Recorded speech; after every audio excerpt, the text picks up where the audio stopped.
The 1989 VFL Grand Final, played at the Melbourne Cricket Ground on Saturday the 3rd of September 1989, between Geelong and Hawthorn. Geelong's last Grand Final win was in 1963, 26 years ago, and they were making their first Grand Final appearance since Richmond beat them in 1967. The teams: Geelong, backs S. Malachellis, Darcy, Shawls. Halfbacks: David Cameron, Boss, S. Hocking. Centres: Bruns, Couch, Hamilton.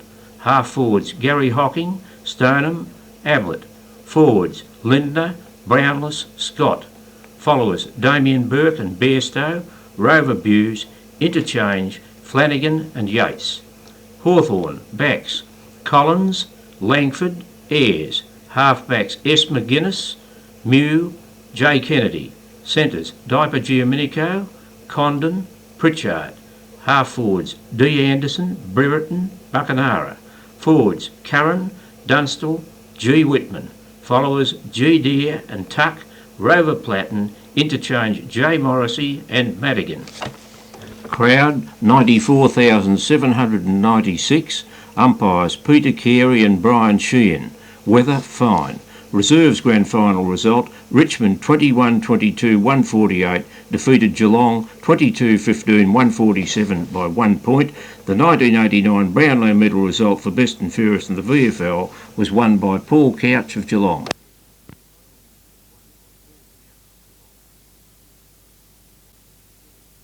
1989 VFL Grand Final at the MCG is underway. From the centre bounce, it's Burke who wins it. First possession goes to Buse. Or Burton went through Yates, who tried to go through him. As Buse goes forward towards centre half forward, Ablett is marked. But at the centre bounce, McDermott Burton might have hurt himself. He's got the blocking job on Burton, giving one for his score. Yates has got the blocking job on Burton, who came through the pack and ran into a Geelong player. And Yates and Burton's hurt himself. He's down on hands and knees. In fact, he's sunk collapsed. to the ground. He's collapsed. Has kicked the goal in the first 36 seconds of the match. Brereton is on his back. He's on his back, Dermot Brereton, and he has really hurt himself. Did anyone see if he can get a clean bump? Yes, it was a clean bump. But what happened was that when Brereton charged in to get a player, Yates was waiting and pinged him. Pinged him right off. It was a very good play by Yates, and it makes up for the one that Brereton got him early in the year. And Dermot has tried to make out he wasn't hurt. He went from first hands onto his thighs.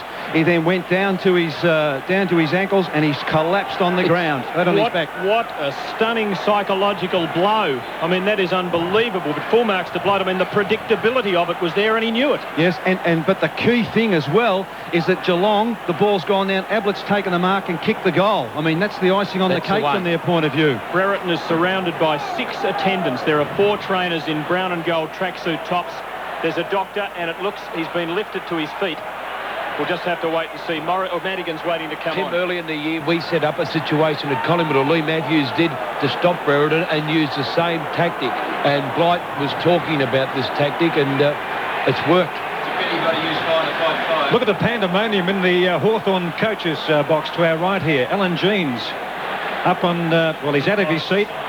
And Normie Goss is going down to the boundary room. Brereton to the forward pocket as play restarts. Burke gets it backhanded towards Stoneham. There's a whistle and a Hawthorn free kick. And to take it is Dippia Domenico behind the centre. Brereton down in the forward pocket. The Dipper kicks to half forward.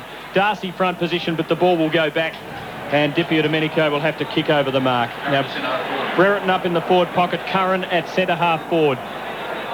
A dramatic start. There couldn't have been anything more dramatic at the start of this match. After so much publicity in the wake of the second semi-final, Brereton mounting the charge, and the Cats were waiting for him, and he walked straight into the trap. As Curran kicks to the half-forward line. Dunstall the target, and takes a brilliant mark. 40 metres out directly in front. That was a superb mark. He was too good for Darcy, and now the Hawks can strike back. Well, this is a start which has caught us all gasping, and the sight of that Hawthorn box, which Peter drew to our attention, was just stunning. Everyone out of their seats, arms waving. Alan Jeans yelling, I would imagine, as Dunstall kicks now. Drop punt, and the other champion at the other end levels the scores. 3 minutes of play on the clock, only about 60 seconds of actual action, and it's 1 goal apiece in the grand final. Tommy, word from you about the tactics at the opening bounce. Well, Lindner is doing the same job that he did last week. He's picked up Gary Buckenara, and that's going to be a tough job for him. Scotty McGuinness has picked up Gary Ablett, and that's a job that I don't think anybody fancies at this particular stage. Langford on Brownless in the goal square, and Timmy Darcy's got the big job on Jason Dunstall. From the centre bounce again, it's a goal apiece in the grand final. Brereton groggy up in the punt road forward pocket. Now stripping the ball out behind Bazairs. Comes down towards Burke. Burke of Geelong kicks the ball not far. Marked by Kennedy. Hand pass across to Pritchard. Pritchard goes to centre half forward. Brereton has taken a terrific mark. 25 metres out from goal. And that is the stamp of a champion, Stanley. Oh, isn't it? But what about this? Hollywood, you couldn't have scripted this better. I mean, Brereton has been dropped. Ablett's marked the goal. Dunstall, the stars were alight, and Brereton, my word, son, I dipped my lid to you because you were really hurt. They were trying to take him off the ground, refused to go off the ground. He's come out and he's taken a mark. And not only that, we've got an all-in blue behind. The thing with Dipper's involvement actually took on 3 Geelong players in a very, very bruising encounter. Now Brereton, 25 metres out. Punt road goal has put it through. So 3 goals in 4.5 minutes in the grand final. What an opening. 2 to Hawthorn and 1 to Geelong. Singles to Dunstall and Brereton, and Ablett kicked Geelong's only goal. Well, has anyone got breath to speak? Oh, well, yes, I have. Look, this is probably the best start we've seen to any game. And again, I just want to dip my lid to Brereton because he hands it out. We know that. But here's a case of he's taking it. He's got up. He hasn't squealed. He's just gone on and stamped himself on the game with a great mark and goal. And with Dermy in the pocket, his opponent is Stephen Hocking. Schultz hasn't gone with him. Now out of the centre, the Hawks through tuck. Hand pass to Condon. Low kick. Too far for Brereton. Dunstall out into the pocket. Has the drop on Darcy, but trips himself up. Darcy dives on top of him. Forces the ball clear over the line and then gets run through towards the Brereton came at him, and now it's on again in that forward pocket. Darcy was taken into the fence. It will be a Hawthorn Geelong free kick, I think, when play resumes. Now Morrissey's still on the sidelines getting ready to come on. Stan, what are you pointing to? Yeah, well, I think the doctors are really worried about him and they're trying to get him off. Tim, I think someone's going to be arrested in the crowd on the fence for striking Dermot Brereton as he crashed into the boundary line. The police are there and they've nailed someone. Darcy in the back pocket to take the free kick. The fight stopped. He kicks along the half-back flank on the members' side. Deer from behind. Outmarks Burke beautifully. And moves in a hurry with great skill for a big man. Kicks with the wrong boot, the right to Kennedy. 65 metres out with the left boot. Kicks is felled afterwards. Relayed free kick to Curran. The Cats are overdoing it, and Curran can have a shot at goal from 25 out on a 45-degree angle. He marked the ball anyway, so it wouldn't have made any difference. And the Cats just a bit overzealous in the early part. They kicked the first goal. They had the chance to really capitalise, but the Hawks have responded with the heart of a champion as Curran lines them up. Difficult angle. Kick is close. It's a goal. Hawthorn's third. What a response from the title holders. 6.5 minutes into the match. They're 3 goals straight. Geelong, who kicked the first goal, haven't scored since. Yeah, and this is what we were saying about Hawthorn, that they've been there that many times, they can handle this sort of pressure. And what they've done is that when both sides are handing it out, they've kept their composure. And a few of the younger Geelong players like young Gary Hocking then just lost his cool, and that's really a vital goal to give away. Hawthorn 3 goals, Geelong 1 from the centre bounce. The ruckman hover like jumbos, knocked down by Burke. Through the pack goes Anderson. Coming out is Gary Hocking. Gets the handball on towards Buse. Or Bairstow kicks the ball in towards full forward. Brownless knocks the ball down, but straight towards Collins. He recovers okay. Gets a high tackle. Holding the ball, Lake Paul. The ball's still in their forward pocket. Platt knocks the ball on. Ablett might be hurt behind play, but I'm watching the action. It's 40 metres out from Geelong's goal, and there'll be a ball up by umpire Peter Carey, or a free kick to just dampen and quieten the tempers to Pritchard of Hawthorn on the half-back flank. Ablett went down, but he's up and okay. Kick reaches the wing and comes off hands over the line for a throw-in right in front of us. Almost 8 minutes into the grand final. Hawthorn 3 goals. Geelong 1 goal. And so often the early break, the 2 or 3 goal lead is about the margin to that team at the end. Oh, Burke, brilliant ruck work. Lovely knock to the running boss at the back. Kick to Brownless. Out from full forward. Couldn't quite hang on to the mark. Ball taken by McGuinness. Hand pass is awkward for Collins, but he traps it well. Just beats the tackle from Stoneham. Scrubbing kick to half-back finds Kennedy. He kicks to the wing to the leading Buccanara, who's being tagged by Lindner. Plays on and kicks along the flank to Dunstall, who wraps the iron hands around the ball. And once he's got it, he doesn't let go of it. Brereton's fallen back into the goal square as Dunstall is out at 50. Long distance, tight angle. He's on the boundary line. Right forward pocket, so it doesn't favour him. Kicks from the 50-metre line. He's got the distance. It's a handsome kick. It just clipped the post. Magnificent kick from Dunstall, the first behind of the match. 3-1-19 Hawthorn. Geelong 1 straight goal. The punt road goal. Out towards the northern side. Di Domenico dropped a mark he should have taken. Grabbed by Bruns, but he gets a half-distance kick up towards the 50-metre line. Malachillis doesn't handle the ball pretty well. Condon's hand pass to Beauty. Ends up with Anderson, and Anderson has missed. Or no, he's put it through. It came via Whitman. Anderson, from about 25 metres out, has kicked Hawthorn's 4th goal. And after Geelong kicked the first, the Hawks have done nothing wrong since. They are 4-1-25 to Geelong 1 goal. Yeah, and I think that if anybody questions the ability to be able to settle down quickly in a grand final and what it means to you, and the fact that Hawthorn's been here and done that, we've got a perfect illustration here, because the Cats had what we think was a dream start, but they got caught up in it. But those Hawks have just kept at it, and they've really got team play going. That's what I like about the Hawks. Burke beats Deere with a lovely thump out of the centre, but no one running onto the ball for Geelong. Kennedy takes it, but he's going the wrong way. Hooks with the left boot out towards the members' wing. Dipper versus Bruns. Dipper front position. Good tackle from the veteran Cat. Dipper dives after it, though, and paddles. First there, Lindner, right on the wing for Geelong. Hooks a kick, but is tackled as he does, and the kick's askew and out on the full. Free kick to be taken by Collins for Hawthorn, right in front of the members. Between half-back flank and wing. 10 minutes into the match. Hawthorn 4-1-25. Geelong 1 goal. And now the umpire says there was a free kick. It's still Hawthorn's way. So instead of the marker Collins to take it, it's Deere who was infringed against to take the free kick from the half-back flank for the Hawks. Kick by Deere on his left boot, right in front of our broadcast position, launching himself as Buccanara, but Burke was there behind his Di Domenico. Hand pass to the line. Gary Hocking gets a high tackle and the free kick. Hawthorn 4-1-25. Geelong 1 straight goal. Kicked by Ablett. Hocking now on the wing.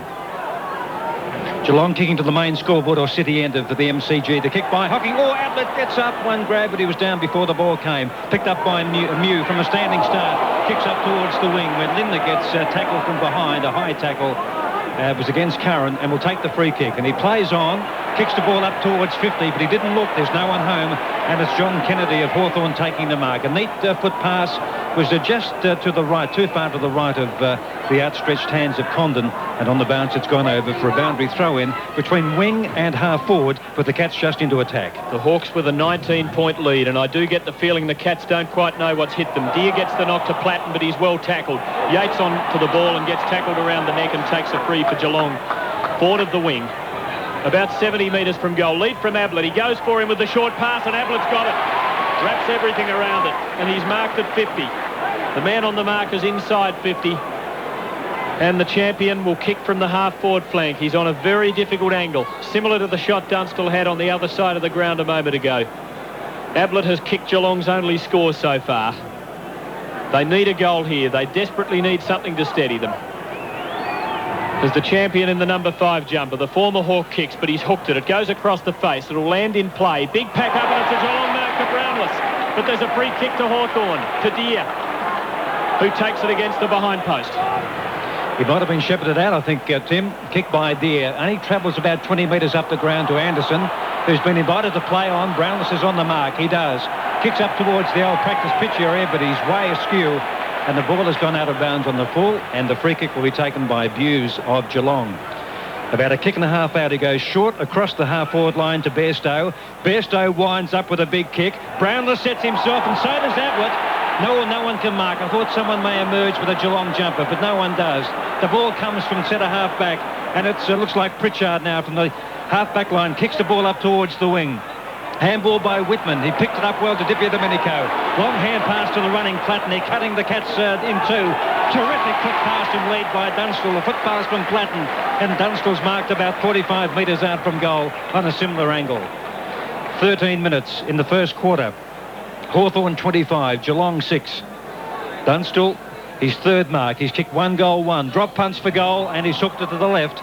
and he's put it through for a behind. Hawthorn 4-2, Geelong 1 goal. And Stan, it seems to me the difference is numbers. The Hawks are there in droves. Yes, well, I think that's what they've settled. See, it's the team game. Everybody worries about the individual thing on the Geelong 4. Everybody's trying to take big grabs, but they're much more disciplined, much more team-orientated, the Hawks. Darcy to the members' side. Schultz was the target. Couldn't mark at the fall of the ball. Yates the chance and runs onto it as Couch fumbled. Yates floats a hand pass, but it's intercepted by Kennedy, but he deflected straight back to Yates. A hand pass now to Bruns in good position on the wing. He spears it towards Ablett. It finds him on the bounce. He tries to swing it back into play as his momentum was taking him to the boundary line, but he puts it straight over the line.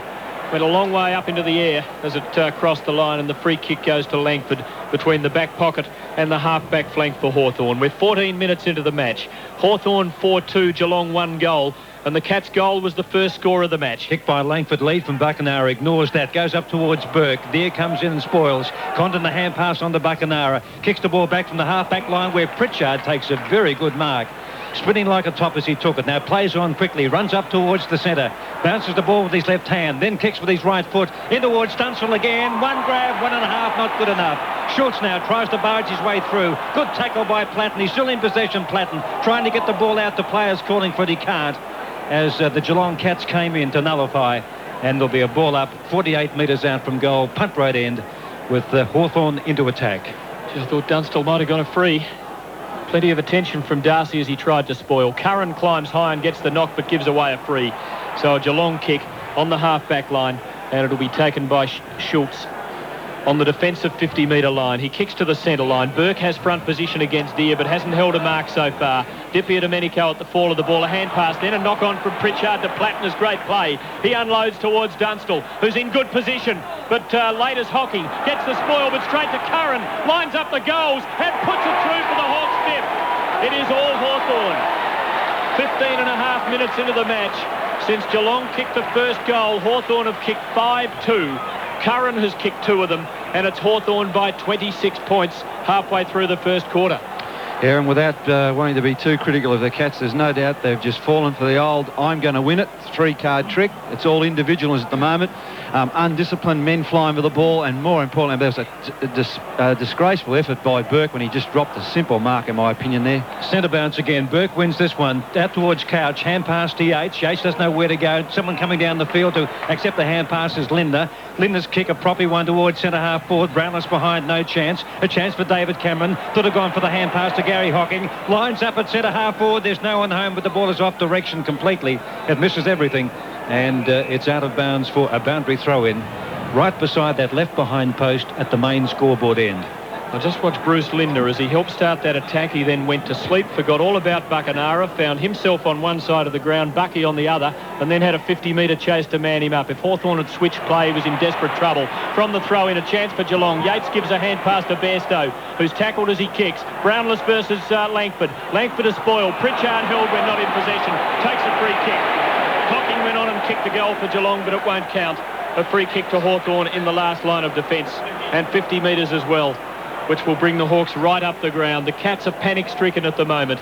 Hawthorn 5-2-32. Geelong 1 straight goal. 17 minutes into the grand final. Hawthorn leading by 26 points. Umpire making a mark between the centre and also the centre square line for Pritchard to kick. He kicks from half-back up towards centre half forward. The ball punched away by Stephen Hocking. Dippia Domenico barges through the pack, chops his way through, kicks the ball in towards the forward pocket. It was a shocking kick, shocking delivery for Dunstall, and it really bounced and broke to the left in the punt road pocket for a boundary throw in about 25 metres out from Hawthorn's goal. Sun shining at the MCG, but not for the team from Cardinia Park. The boundary throw in, a fairly full one that beats the pack. Pritchard on the loose ball, kicks towards goal, but it's offline and through for another score to Hawthorn, a minor one. They're 5-3, Geelong 1 goal. Tommy Hafey. Well, as you said, it's just running in numbers. Their backup has been absolutely sensational, but their skill given to the players in the correct position on the lead, you just can't falter it at this stage. Now Darcy going for Schultz and Yates. Neither could mark, but the Brownlow medalist Couch at the front of the pack takes the crumb, runs and bounces the ball once, and then goes towards Ablett's lead, but it's a poor kick and doesn't reach him. He gets there on about the third bounce, but is contested with by Anderson. Good contest it is too. McGuinness, Ablett's opponent, there as well, and he paddles it towards the boundary line on the wing, eventually over, and a throw in. Outer wing, southern side of the ground, bathed in sunshine. A perfect day for the grand final and a perfect start for the Hawks, apart from a hiccup in the first minute. They lead 33-6. 18 minutes in the first quarter. Boundary throw in, southern side wing. No one can tap it down. It goes towards Pritchard, but he loses possession. It goes to Gary Hocking, in turn to Yates, who's played pretty well so far. Brownless the chance. Takes a beauty. He was one out with Langford. He had to sit from behind. He hovered and has marked 25 metres out from goal. And this could start a Cat revival. They trail by 33 points to 6. Billy Brownless, 25 metres out from goal. A slight angle and has put it straight through the middle for Geelong's second goal. Geelong 2 goals, Hawthorn 5-3. Peter Keenan. Well, they're starting to get over their nerves. That build-up was very good, especially when they moved it down. And Billy Brown, it's great mark. He almost wanted to play on to decide he had 2 Hawthorn defenders around him, but they're starting to look a little bit... Burke makes a mess of it. Deere gets the knock straight to Curran, who's tackled, but gets it off to Condon, who goes one way or the other, finally falls over and has to kick from a falling position. Meanwhile, there's a Hawthorn free kick going to Brereton about 30 metres away from the ball. Foolish play by the Cats. And Brereton takes it forward to the centre. Yates in that too, Tim. Kicks. Short passes beautifully. Deception from Brereton as he came in to kick long and then saw Anderson in short and dropped it to him. 60 metres out. He kicks to full forward. Target Dunstall. Flies from behind and can't mark. At the fall is Pritchard. Lost the run of it. Hand pass intercepted by Darcy, who gets a hand pass off to Linder. He kicks to the centre line to nobody. Mew out in front of Stoneham, who hasn't touched the ball. Now he has. Mew's tackled and dispossessed. Stoneham had it for a moment but then lost it. Over the ball, Cameron. Hand pass to Couch. Short kick to Bairstow. He can run into space. Takes it on the bounce. Well tackled by Tuck from behind and dispossessed. Picked up by McGuinness. A hand pass to Ayres. And the dual Norm Smith medalist kicks to the centre line. Front position Boss, but he couldn't mark. At the fall of the ball, Condon. Lost the run of it though. It ricochets out towards the wing. First there, Buckenara. Pressure comes from Malakellis. Push in the back perhaps. Yes, it is. Crowd not happy, but I agree with the umpire. Buckenara's free kick just behind the wing. Hawthorn by 21 points, almost 21 minutes in the first term. The kick from Buckenara around that southern side wing. Schultz is there, gets a push in the back by Brereton. No free kick rewarded though. Picked up by Anderson, kicks the ball in towards centre half forward. Straight to Curran. Curran runs in, he's had 2 bounces. He's 30 metres out from goal and has missed on the run. And has put it through for a behind. Peter Curran, who has scored 2 very good goals for the Hawks, should have eaten that one. Hawthorn advanced to 5-4. Geelong at 2 straight goals.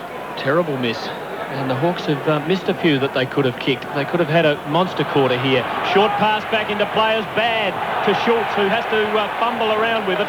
Brereton bears down like the Southern Aurora. Schultz saw him coming, and between them they take the ball over the boundary line. But that looked like Melbourne late in the third quarter of the semi-final against Geelong, when they just didn't get their skills right under pressure. Brereton front position, Hocking doing the ruck work. Stephen, Brereton knocked it but straight to Buse. High kick, lands about 70 metres out and Condon marks it for Hawthorn. Straight across ground to Dipia Domenico's lead. He's beating Bruns with a great first quarter. Can't win the ball, taken by Couch. Almost wiped out by one. Then grabbed by Kennedy. Ball falls to the Dipper. Kick down the ground. Forward. Oh no, free. Free kick to Hawthorn at the 50-metre line. Dipia Domenico, I think, is the man to take it, and in characteristic fashion, Big Bertie has come out and intimidated Geelong with a fantastic first quarter of football. He has been superb, much as he was against Carlton in the first half of the 87 grand final. He's been one of the keys after an ordinary season which had some of us thinking that perhaps he wasn't too far away from the end. He kicks from just outside 50. It's a long drop punt. It is a beauty. He's put it through. And that crowns a great first quarter for the Dipper. The Hawks are 6-4-40. The Cats are 2 straight goals. The margin is 28 points at the 23-minute mark. Yeah, and Robert Dipper Domenico, he really is the epitome of what finals football's all about. He just loves playing these games, and I said it, the Deere wins easily, but taken by Couch, who hand passes to no one. Oh, I don't know about that hand pass of Couch's. Picked up by Dipper Domenico, hand pass to Deere. Deere goes long towards centre half forward. Coming out is Darcy. Darcy now at centre half back for the Cats. Gets the ball back towards Burke in the centre. Will he mark one? Yes, he will.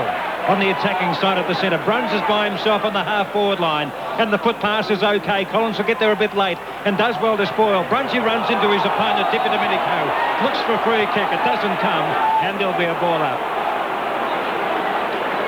Gee, that hand pass by Couch. He saw the troops coming, and it went to absolutely no one in a Geelong jumper.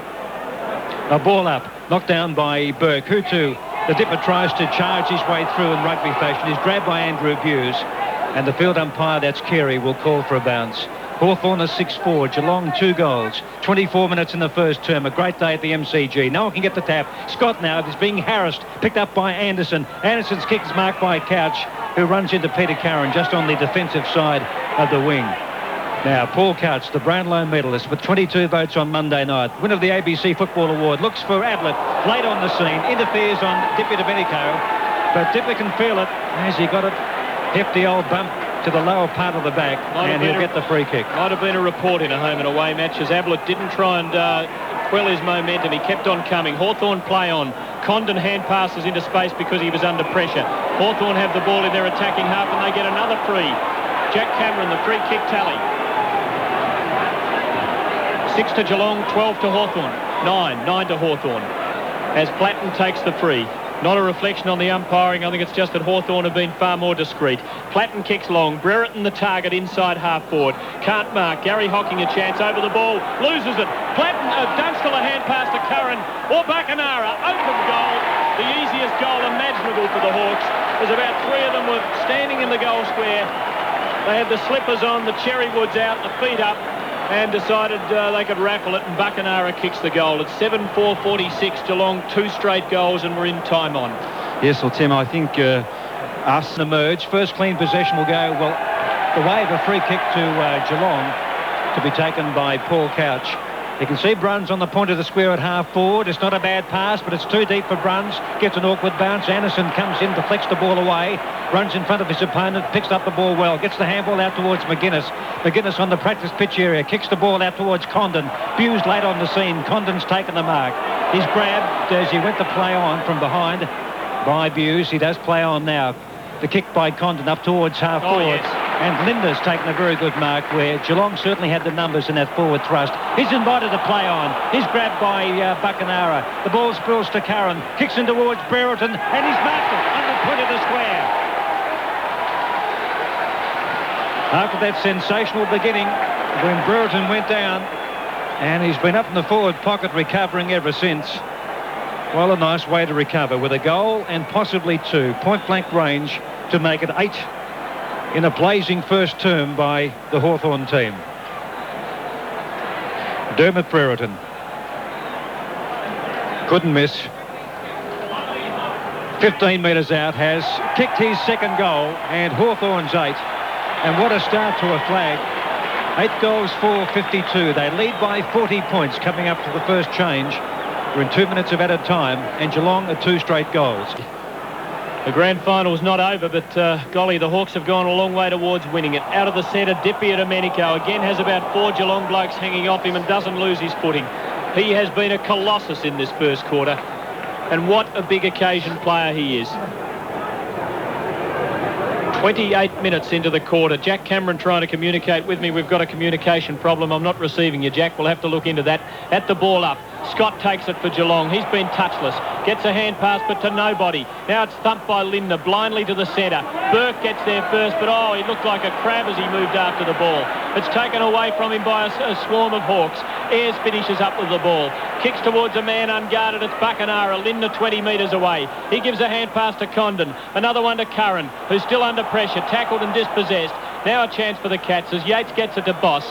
He kicks it with the left boot towards the wing, where front position is Hawthorn's, and the mark taken by Gary Ayres on the wing to boot the Hawks into attack again. 4 minutes of time on in the first term. Hawthorn 8-4, Geelong 2 goals. Gary Ayres on the southern side wing of the MCG, just waiting for the ball to be delivered back to him. So play slowed down. Ayres has gone short. Does he have to go back to Kennedy? He does. Kennedy's marked the ball coming back. It's David Cameron on the mark. Now Ayres from the wing. A gentle drop punt in towards centre half forward. Looking for Dunstall. Can't mark. Curran is there. Punch away by Schultz up towards 50. The ball grabbed by Couch. Picked up by Yates. Hand pass to Bairstow. Grabbed by Tuck. Bairstow's hand pass, a bad one. Intercepted by Deere. Hand pass on to Whitman. Whitman goes towards the forward pocket. Boz out in front of Curran. Boz has got the front position but loses it to Buse, his teammate. Buse runs away from Curran. On 50 he's defending. Kicks the ball out towards Couch. And Couch is marked on the half-back flank in front of Bay 14. And he's warmed to the task as the quarter's worn on. He kicks towards Burke, who has suffered stage fright in the first quarter, and he drops a simple mark. The ball hits the ground and it's snabbled by Condon, who bursts away from the pack.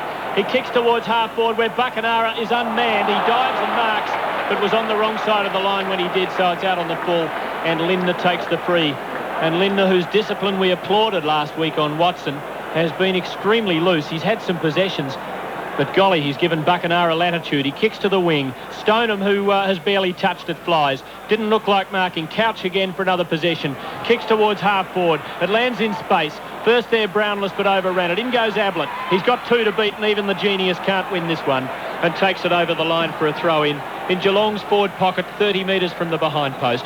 We've crossed the 30-minute mark, and the Hawks 52 lead the Cats 12 by 40 points. And the Cats' last chance to score before quarter time. Boundary throw in. Burke front position, but won by Deere. Comes down towards Gary Hocking. He's looking for free kick. Knocks the ball out towards Scott. Weaves his way through. Scott kicks the ball in towards the forward pocket.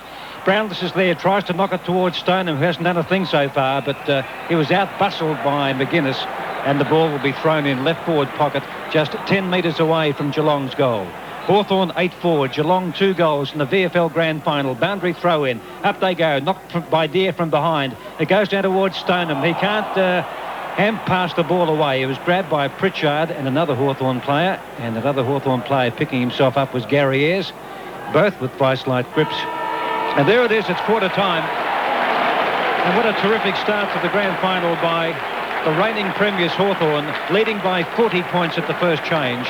At quarter time in the VFL Grand Final, Hawthorn 8-4-52 to Geelong 2 straight goals. Knock, and I would suspect out of the Grand Final. Deere gets the knock against his new opponent Flanagan, but the Cats win the ball as Tuck was dispossessed and Bruns takes it.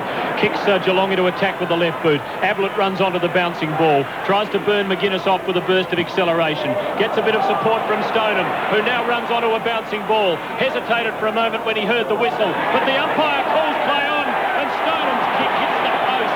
That was a beautiful curling drop punt.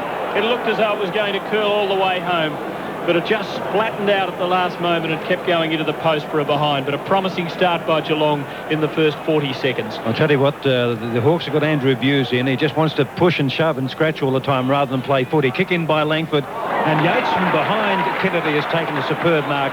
About a kick and a quarter out. No one home, so maybe it'll be Ablett. Ablett doubling back with the flight of the ball. Punched away by McGuinness. Brownless goes in, uses good weight. Punches the ball beside the pack, but no one marks. But Condon now clears for Hawthorn. Has a bounce.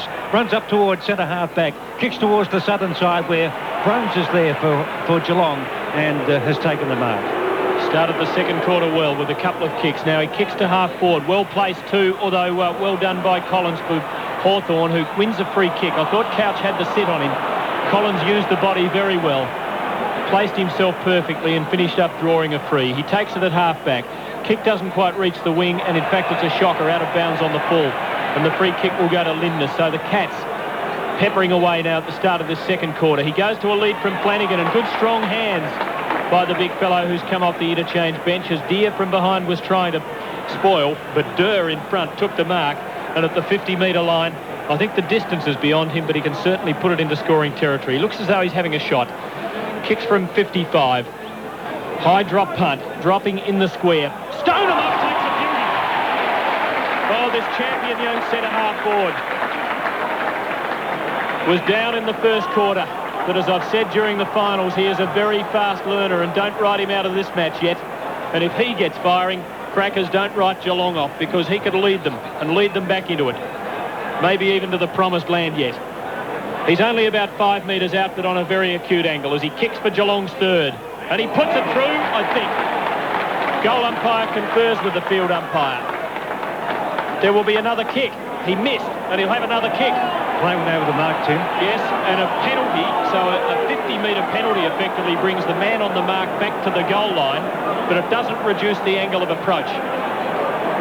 No, it shouldn't, Swan Mackay. The ruling is that for penalties, the angle of approach isn't altered. Because that's the rule. That's the way the rule is framed, that you still kick from the angle on which you took the mark. And Stoneham will have another shot, this time from point-blank range. Now, I've praised his rapid learning skills. I suspect he'll learn from the first kick and make sure of it this time. Now, he lines them up again.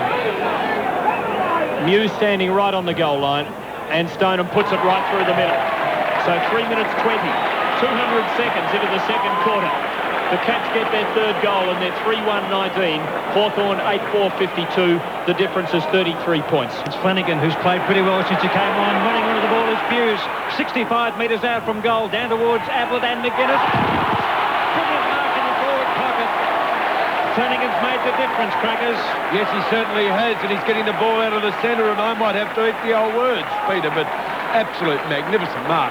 Ablett running back with a flight of the ball has taken a screamer here at the MCG. He's on the boundary line. Using the banana. The banana, it's very hard. The angle. He has put it through. So the Cats get 2 goals in the first 4.5 minutes of the second term. And they might be back in town. Hawthorn 8-4-52. Geelong 4-1-25. So when you take Platten out of the centre and when you bring Flanagan on, he couldn't. Burke was travelling probably about third class. And all of a sudden, a little transformation has come over this match. Yes, it really has, and that's the beauty of the Cats, though, of course. With all that firepower, they really have always, you must give them a chance to get back in the game. Bad bounce from umpire Carey. The Hawks win the ball through Deere, who gets a little left foot kick towards centre half forward. It's a bouncing ball, an awkward one. Yates runs onto it, rather Schultz for Geelong. Makes a bit of a mess of it. Picked up by Cameron, who kicks it the wrong way. Bacanara under it and takes the mark. 15 metres out.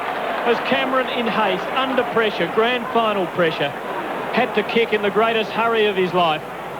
And because he did, the ball went backwards. It skewed off the outside of his boot and fell straight into the arms of Bacanara, right in front of goal, 15 metres out. So the Hawks now, with a golden opportunity to just stem Geelong's mini run. Bucky kicks and puts it through as the brown and gold streamers go up under the scoreboard. Geelong kicked too early, but the Hawks have hit back with one, and then 9-4-58. Geelong 4-1-25. The difference 33 points at the 6-minute mark. Yes, and there was something I was told very early in my league career. If you win the ball on the back line, you never, ever turn to the centre. And yet on 2 occasions, we had Schultz and then Cameron win the ball. Schultz is coming off stand. In desperate situations, you always turn to the boundary so that your kick at least can go out of the danger zone. But both those players, that is just a Yates, the goal. centre half back. Hamilton on the wing from the centre bounce. And getting the ball out of the centre is Anderson. Marking it as Kennedy. Kicks the ball up towards the forward pocket. Burlton takes a terrific mark. He was behind Stephen Hocking. Why leave Hocking on him, Tommy? You mentioned it. I mean, it's glaring. Well, Boss would probably be the player to stop back there. Now that Dermott's not at centre half forward and he's in the pocket, he's just going to take marks over Stephen. Stephen's a great crumb getter. This boy is one of the best players in football, Dermott. High marking's his forte, and he's having his third shot at goal. 30 metres out from goal, 45-degree angle, main scoreboard end. He's hooked it to the left. It won't be a goal. And a little reprieve there for Geelong as Brereton has missed and has kicked 2 goals, 1. Hawthorn 9-5, Geelong 4-1, just edging past 7 minutes in the second quarter.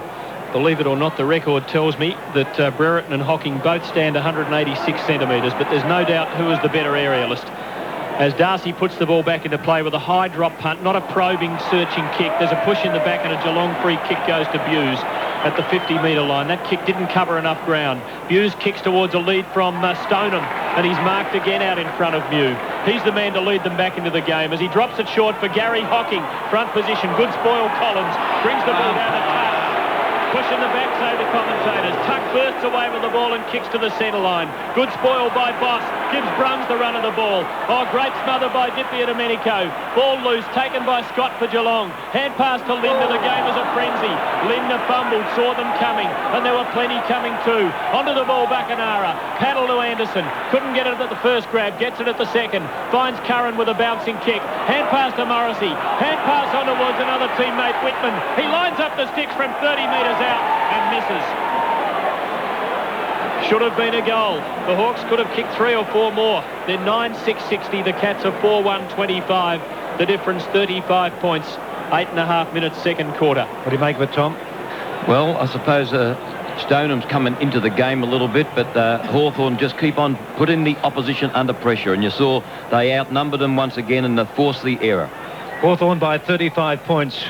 And Geelong will have to play catch-up football all day. Kick in by Darcy. Bacanara up high. Couldn't mark. The ball spills. Knocked out by Yates. Taken by Morrissey. He was claimed by Boz. The ball comes to Curran.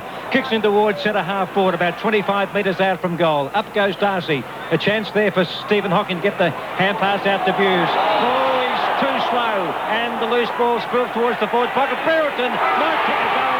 In fact, he has. He got a push in the back. He'll receive the free kick if it wasn't a goal, but from 2 metres out he couldn't have missed. He kicks his third goal. All clear being given.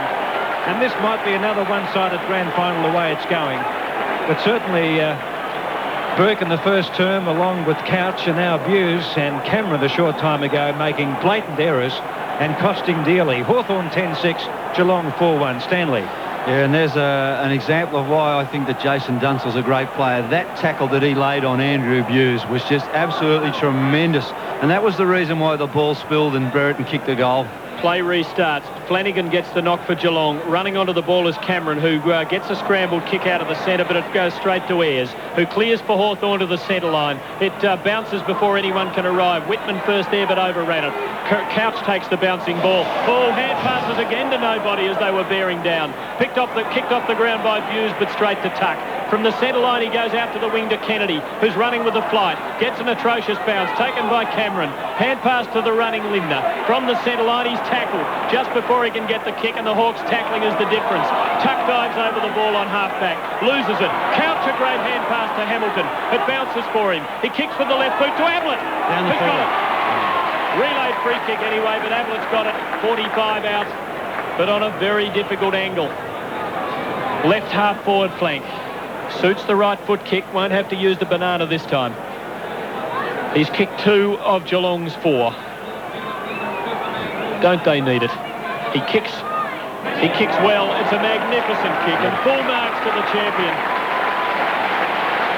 He's in the cauldron like he's never been in there before, and yet he's risen to the occasion with 3 goals in about 40 minutes of play.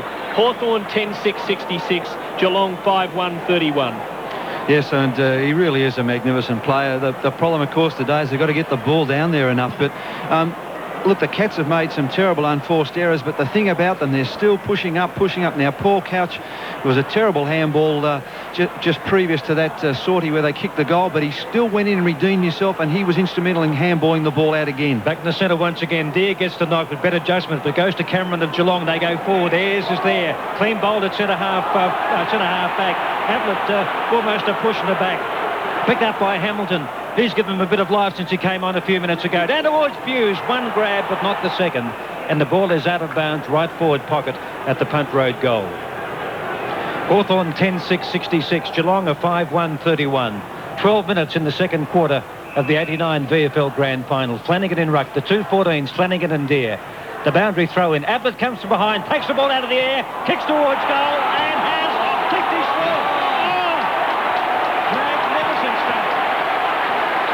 The 2 tallest players on the ground, Deere and Flanagan, and Ablett backed his judgment from the throw-in, soared above them, grabbed the ball and kicked it through for his 4th goal. Can I say that won't be photographed, and it won't stand the test of time like Jezelenko's mark, but it might have exactly the same effect. That's very likely. Just lifting the Cats back. Flanagan the knock, but straight to Pritchard. Cats have got numbers though on the defensive side of the pack, and the short kick is marked by Lindner between half-back and centre. It's 37-66. The Cats are clawing back and trail by 29 points. He goes short. Oh, it's a bad kick. put Couch under pressure, and Tuck takes it away from him. Kicks towards half forward. Now the Cats seem to have weighted their back line. They have numbers all across the half back line. And the kick to half forward is picked up by Malakellis, who kicks to half forward. Ayres takes the crumb off the pack and clears for Hawthorn. Out towards the members' wing. Malakellis unable to mark. Boss dives after the ball. No one there to take a hand pass. Hawthorn have got the numbers. Morrissey comes away with it. Kicks to half forward to Brereton, who runs under it. Out come Darcy and Dunstall. Darcy for once front position. Great tackle by Dunstall. Darcy has to hand pass out in front of him, and the ball is over the line for a throw-in. Although Dunstall hung on for a long time, and the umpire has given the umpires have given the tacklers great liberty. Hawthorn by 29 points, 14 minutes in the quarter. From the boundary throw-in, Curran takes the ball, but bumped by Yates. The ball at their feet, and umpire Brian Sheehan will call for a bounce. At quarter time, and lead by 29 points now, midway through this second quarter. There's the ball up. Curran there, but not contesting as Yates came front on. Hand pass out of the pack to Malakellis. Ian turn to Stephen Hocking. Runs into trouble, gets the handball to Hamilton. He doesn't accept it. And they're really playing tight football, Hawthorn. There's going to be a free kick on the point of the square at centre half back. The advantage is paid. And it's Boss who will clear the ball from centre half back towards half forward. Brownless is there. Runs into a player. That's Mew. Loose ball spills to Condon. Condon's on the half back line. Rebound football. Pritchard is there. Tries to keep it in, but I don't know whether he really did it in the finish because he had no one to tap it across to except two Geelong players side to him. Yes, Tommy? Langford is now picking up Gary Ablett. There's the first change for Gary. It'll be interesting to see how many players he has during the course of the afternoon. McGuinness on Brownless at the throw-in. The Cats there in numbers as Lindner gets the knock. Brereton in there boxing for Hawthorn. Not literally. Ball surrounded by players at the moment. I can't see the footy. Now there'll be a ball up towards Hawthorn's half-forward line. 15 minutes in. The Hawks by 29 points. And the Cats still trying to do Cardinia Park things on the MCG in the last Saturday in September. At the bounce, Curran flies for Hawthorn and gets a beautiful knock to Tuck. A hand pass backwards to Anderson. A kick to a swarm of Hawthorn players. Only Darcy against them. It bounces for Dunstall. He can't keep it in play. He got a flick of the ball onto Morrissey, who ran into the open goal, but the boundary umpire said the ball had crossed the line before Dunstall got it back in. So we'll see a throw in. But Hawthorn deep in attack. And even though the Cats have reduced the lead, just in general play, it's still the Hawks doing everything right and the Cats making a lot of errors. Throw in, Hawthorn deep in their attacking zone. Half a shade of Wayne Harms there. Boundary throw in, 40 metres out from goal. The ball flicked behind by Curran to Pritchard. Kicks in towards goal and it's through for a behind to Hawthorn. Kicked by Darren Pritchard. He's second behind. 16 minutes in the second quarter. Hawthorn 10-7, Geelong 6-1. Now Geelong need to get a move here as Lindner leads up towards centre half back. Darcy's looking for Lindner. Anderson is there, although, let's see, the ball flicked away by Pritchard. Picked up by Couch. Handball on towards Hamilton on the point of the square at half forward. Looking for Ablett, using his body beautifully. Not this time as he fell back. He takes 9 out of 10, but not that one. Loose ball goes to Mew. Mew's clearing kick from centre half back up towards the wing where it's been marked by Robert Di Domenico. The ball just fell in his lap as two players flew high in front of him. They both missed it. Now the big dipper now from half-back. Kicks towards Deere. He won't be there. Yates is there. Yates has got the front position. Claimed by Curran. Good tackle. Although Yates did retain possession. Handball to Flanagan. Kicks to Hamilton on the half-forward line. Little chip pass in towards the forward pocket. Here's a chance for Buse. 40 metres out from goal. Kicks it and has put it through for another Geelong goal. Kicked by Andrew Buse.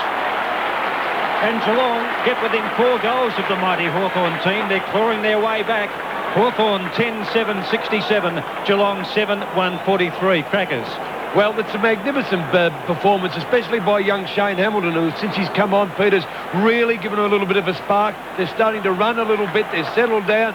And that was a very, very good goal, and they really needed it then. And maybe there's a spark there, but they've just got to keep trying. They've got to get a bit more out of Stoneham up there. Ablett's doing the job, but Stoneham's got to do a little bit better. Into attack. Bouncing ball beats the pack.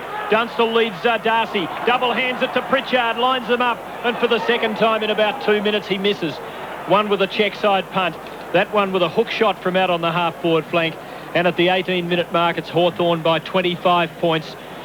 But golly, if the Cats could cut it by 2 more goals between now and half-time, and they've got ample time, they're right in the grand final. The kick in by Yates. They've almost halved their quarter-time deficit, and the foot pass finds Flanagan, who has done immeasurably better than the skipper Damien Burke in the first quarter. He's taken the ball off Flanagan, is he?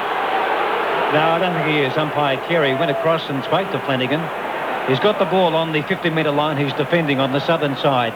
Kicks around that wing. Collins is there. The ball comes to Stoneham. No one to hand pass it to. The ball comes back to himself. He in turn then a hand pass to Buse. Buse kicks the ball towards the wing where it's been marked by Whitman.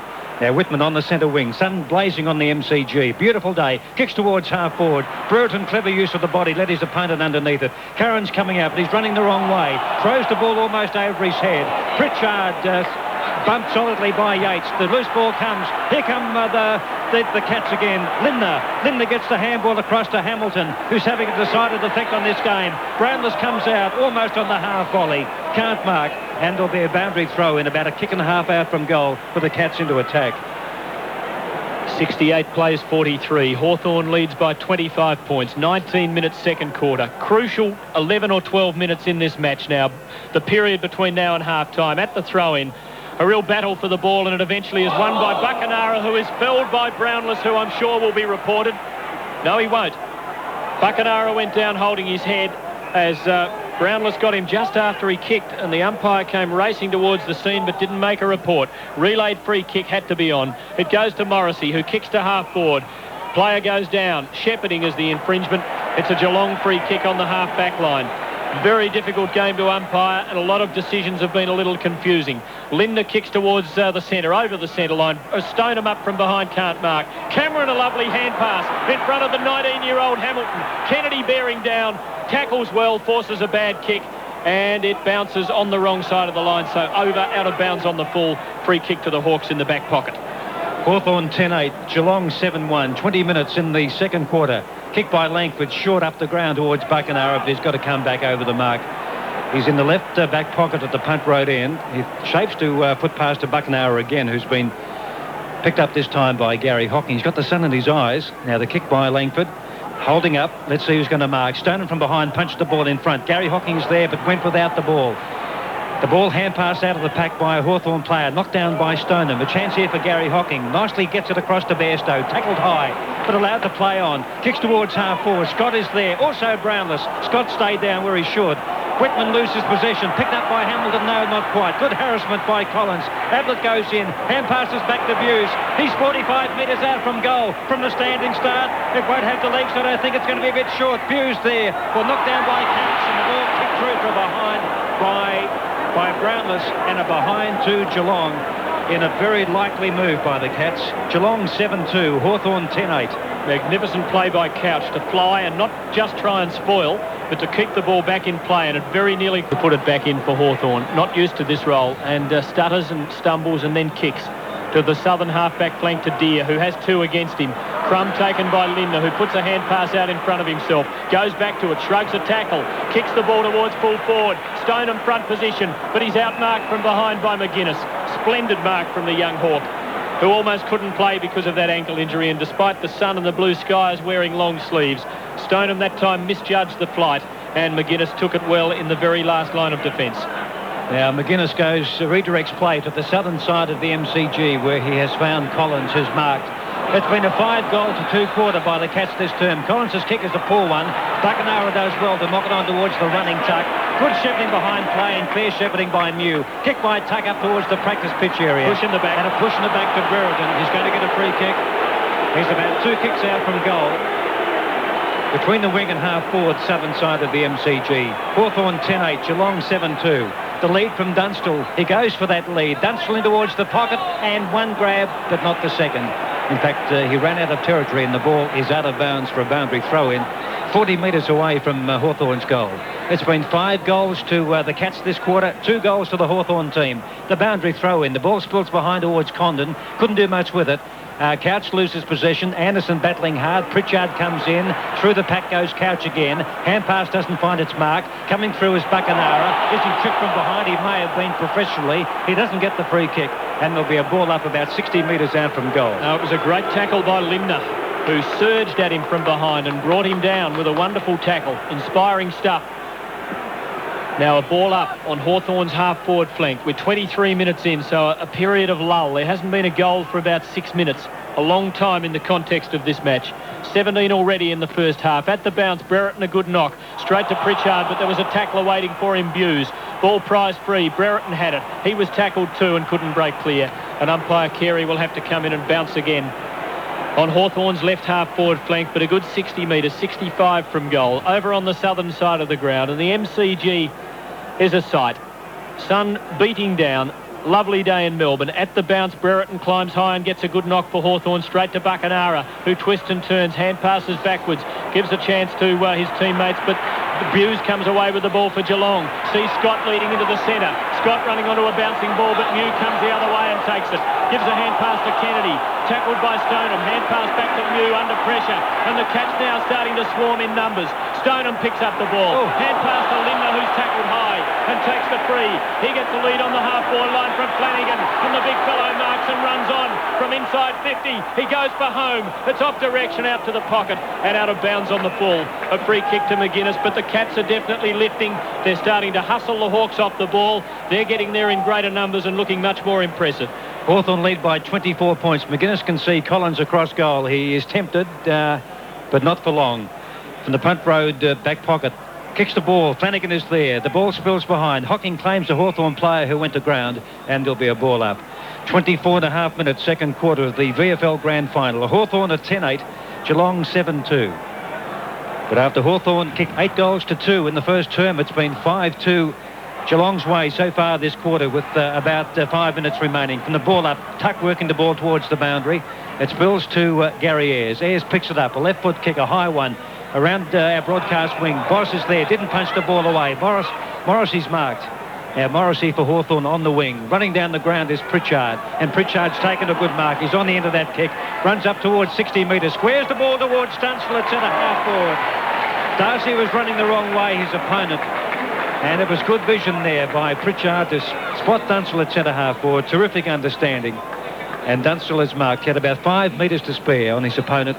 40 metres out directly in front. And Mark Boss being spoken to by the runner. I would imagine he'd be getting a bollocking for not spoiling on the wing. The kick by Dunstall is true. And into the 32nd mark of time on, Hawthorn get their third goal for the quarter. And they take a 30-point lead close to half-time. Hawthorn 11-8. And Geelong 7 goals to Dunstall. The bounce gets the knock to Condon, kicks Hawthorn into attack. Malakellis could have been paid the mark. It wasn't paid. Morrissey runs onto the ball. Saw a few coming. Gets a hand pass to Whitman, who bursts clear. Goes for goal with the left boot and puts it through for another one for the Hawks. So just when the Cats looked as though they were edging back. And how many times do we say this about Hawthorn and the teams that are on the wrong end of it against them? Just when the Cats looked as though they were getting back, the Hawks have steadied with 2 fine goals. And they lead by 36 points at the 27-minute mark. 12-8-80 to Geelong 7-2-44. Tommy Hafey. You talk about Boss not punching that ball. Malakellis could have been paid that mark. He should stick to the rules and the disciplines. If you're caught behind, you punch the ball, and that would have been then pushed up towards the centre, up further into the square. So there's just got to play the rules. Hawthorn by 36 points. And Flanagan wins comprehensively. Stoneham came through but went without the ball. Picked up by Kennedy. Hand passes back towards Ayres at centre half back. Ayres now works it out to the wing where Tuck has taken the mark. Playing his 383rd game. Tuck has the bounce. Delays his kick to the last second. Kicks up towards 50. Oh, and a terrific mark. Should have been almost paid to Morrissey, but while he's on the ground, he gains his team some 20 metres by knocking it on towards Dunstall, who soccers off the ground, has put it out of bounds on the full, and the free kick will be taken by Yates of Geelong. Hawthorn 12-8 and Geelong 7-2. I'll be interested to hear from Clelo at half-time on the umpiring. As I said, it has been a hard game, but golly, there have been a lot of mystifying decisions, and that did look like a mark. I thought Malakellis certainly did a little while ago as well, so 1-1 in that regard. They're making them hard to get. Kick towards half-back, and Flanagan takes a good mark with Deere against him. And the big fellow's given them some devil in the ruck. Bad kick, wobbly old drop punt over the wing. Stoneham made a mess of it. Taken away from him by Mew. Hand pass backwards to Kennedy. Kick to the wing. Brereton comes after it. Oh! Ran straight at Bairstow with the shoulder dipped. And luckily for Bairstow, he missed by the width of a cigarette paper. 3.5 minutes of time on in the second term. Hawthorn lead by 36 points. It's out of bounds in front of our broadcast position. Flanagan is there and Deere. Knocked down by Deere, I think, from behind. Coming through there is Boss. He's grabbed by Morrissey. Loose ball picked up by Gary Hocking. Oh, high tackle there. Must be a free kick to Geelong against Ayres. Oh, it's a couch. It's not paid. Now, he spotted a free kick in the pack. And I think, yes, David Cameron's had his number taken. And Dean Anderson of Hawthorn is going to take the free kick. He's about 75 metres out from goal, but the umpire spotted that. So Anderson with the free kick for Hawthorn, about 2 kicks out. Now there's plenty of potency up forward with Brereton and Dunstall. He might just centre the kick and float it and hope that one of those high flyers can mark it. Curran is there as well. Now it's Anderson, 75 metres out, kicks, the ball landing about 40 metres out from goal. And it's going to be a Geelong mark. Lindner taking a forwards mark in defence on the half-back line for the Cats. 4.5 minutes of added time in this quarter, and it's been 5 goals to 3 in this term, or 5 goals to 4 in fact. Now Lindner gets it out towards Darcy. Darcy's left foot kick, looking for Flanagan, but he's behind. Ball spills down towards Collins. Good tackle by Collins on Couch is not rewarded. Loose ball goes to Mew. Mew on the wing, a floating kick towards the half-forward line, where the mark is taken by Buse on the half-back flank. Boundary umpire right on the scene. I thought he completed the mark on the wrong side, but you're right, Tim. Kick beyond the wing. Lindner from behind takes a beauty for the Cats, and he's been one of their lifters. He's just forward of the wing, or right on the wing really. Centering kick to half forward, goes for Ablett, but lost the ball in the sun that time. Ball hits the ground. Brownless goes in and fights for it. McGuinness tackling, and a ball up forced at centre half forward for Geelong. We've crossed the 30-minute mark. I said 11 minutes ago it was a critical phase. Well, the Hawks have won the phase with 2 goals to nothing, and they lead by 36 points. At the bounce, Flanagan the knock. Gary Hocking has barely touched it for Geelong. He goes in after it and gets buried again. It falls to Couch, who's tackled well by Condon. Ball taken away by Pritchard, who has a bounce, has another. Bruns gives chase, but Pritchard burns him off. Kicks towards Dunstall, one out with Darcy, and Dunstall 30 metres out directly in front. Had him for dinner that time. Always had the body. He reads the flight of the ball so early and had the body in such good position that Darcy was always in trouble. And Dunstall now lines up for his third at the 31-minute mark. He doesn't miss too many of these, but he has missed that one. So the excitement of the grand final, even after an hour, is still causing uncharacteristic errors. The Hawks 12-9-81 lead the Cats 7-2-44 by 37 points. The kick in for the Cats to be taken by Mark Yates. 31.5 minutes second term. Hawthorn 81, Geelong 44. So the Cats have hardly made any ground on them at all in this term as it nearly ends. Kicked by Yates, was a touch by Flanagan, it was. Knocked on by a Hawthorn player on the ground towards Anderson. But the ball deflected from his body by Gary Hocking, and it's half-time in the grand final.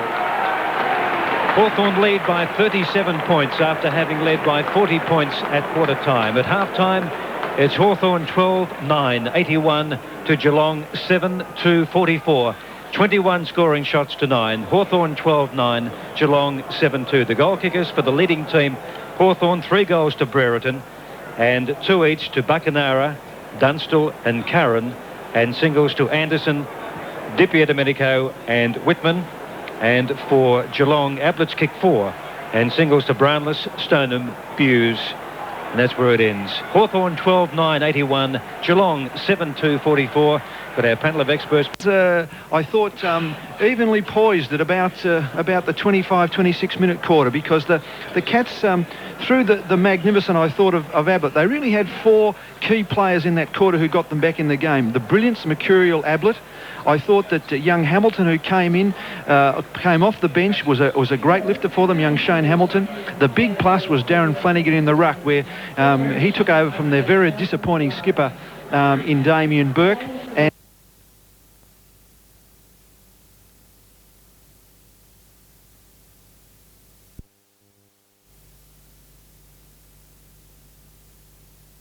on the back line for Hawthorn from the centre bounce. Di Domenico gets the ball away, knocked on by Anderson. The ball kicked on off the knee almost by Couch up towards the half back line, where it's picked up by by Linda. Linda kicks the ball from the centre up towards the half-forward line. There's Ayres. Kicks the ball, but it's not a bad one. Taken by Gary Hocking. Superbly tackled. That was a terrific tackle by Tuck. Bruns goes in hard, trying to soccer the ball. Picked up by Morrissey. Tries to get the ball out towards Ayres, who was not in possession, but the loose ball picked up by Boz. Kicks the ball back in towards the wing position. Punched away by Tuck. Melikelis gets a push in the back and goes to the ground for a Geelong free kick. Despite the scoreboard, the Cats have kicked the opening goal in each quarter so far. Kick towards half-forward to Couch, who is spoiled by Deer. Tuck takes the crumb. Kicks beyond the centre for Hawthorn. From the side, Curran, who's really had a dip today. Couldn't mark. Taken by Whitman. Hand pass to Buckenara. Another one to Morrissey. Inside 50. Goes for goal, but sprays it. And misses. Almost missed everything. Scores are behind just. And the Hawks are 12-10-82. The Cats 7-2-44. 75 seconds into the second half, and the Cats just cannot afford to let the rope between them and the Hawks get any longer. A kick in by Darcy up the centre almost, despite a plea from Flanagan, who led to the pocket. Oh, terrific mark is taken by Yates at centre half back. Gets the handball away, and it's taken there by Boz. Boz kicks into the centre, where behind the mark has been taken in defence by Chris Mew. Mew at centre half back. Kicks the ball across that half back line towards the wing, where Langford has marked, biffed him up from the fullback area. Langford around the wing he goes, up towards, Bewes was there, tried to punch the ball away. Yates is there, does well, fends off a oncoming Hawthorn player. Steadies, kicks the ball to Stoneham, good pass, and Stoneham's marked on the wing. Now, Brownless leads into centre half forward. He'll go for Ablett, who's in front, but the ball beats them all. Spills behind, no one staying down. Ayres is there, gets out of a Scott tackle, kicks the ball right across the full back line, out on the full, and it's going to be a Geelong free kick to be taken by, I'd say, David Cameron, about 35 metres out from goal. Right forward pocket, main scoreboard end, about 35 metres out, and he'll kick from right on the boundary line. The goal umpire right back. Have a perfect view of the oncoming ball. Hawthorn 82, Geelong 44. So see if the Cats can score the first goal in the third term and try and claw their way back. He's taking plenty of time. Now Cameron, drop punt, it's on its way, and it never looked likely from the time it left the boot, and it's through for a behind. Hawthorn 12-10, Geelong advanced to 7-3. Gary Ayres, who made that bad error a moment ago, just seemed to relax as he kicked, and now he kicks badly as he goes for a short pass and falls over, but it finds Condon on the half-back flank. Lovely sweeping hand pass inside to the running Langford, who hasn't been chased by Ablett up the ground. He kicks badly though with the left boot, and Boss takes the mark. Behind the wing for Geelong, he's looking for a runner for the hand pass. None there, but he can play on because there's no one on the mark, and there's a 50-metre penalty though against Dipia Domenico apparently, so the Hawks being dragged right back, and Boss comes up to centre half forward virtually. The man on the mark is at 55 metres from goal. So another scoring chance. Lead from Ablett. And it's marked, in fact, by Flanagan in front. He gets pushed in the back by Langford after marking. Langford was bearing down and couldn't stop. And the umpire read it that way and pays no 50 metres. Flanagan certainly copped it late. And the replay on the scoreboard reveals that well and truly. But no 50. Flanagan from 45 has a shot. The Cats need it desperately. They need a start in this quarter. It's close. It hit the top of the post. So agonisingly close for the Cats. And they go to 7-4-46. Hawthorn 12-10-82, and the difference is 36 points 4 minutes in. Kick by Ayres. She'll go to the practice pitch area, and Langford leading onto the ball can't mark. Couch is outnumbered 2-1, so Langford wins the ball but doesn't kick it with any great precision. Coming through his views, tries to barge his way through, but it's hard to do.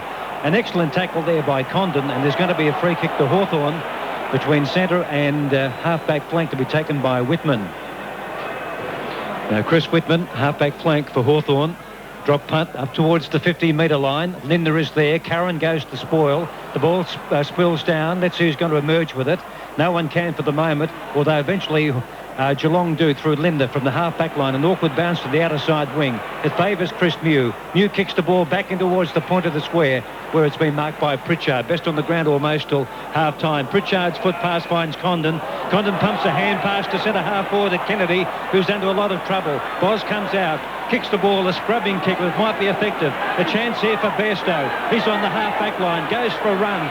Has one bounce, runs his full share, spears the pass in towards the lead from Ablett. Condon does well, but he's given away a free kick. He did as well as he could. And there's going to be a free kick to Ablett. No, it's going to Condon. It's going the other way. Well, Collins rather. Collins has got it on the half-back line. Oh, shocking kick into play. It was marked by Brownless, but the umpire says he's got to come back and kick over the mark. And Pritchard's hurt himself too. Might have pulled it. Hurt his ankle before.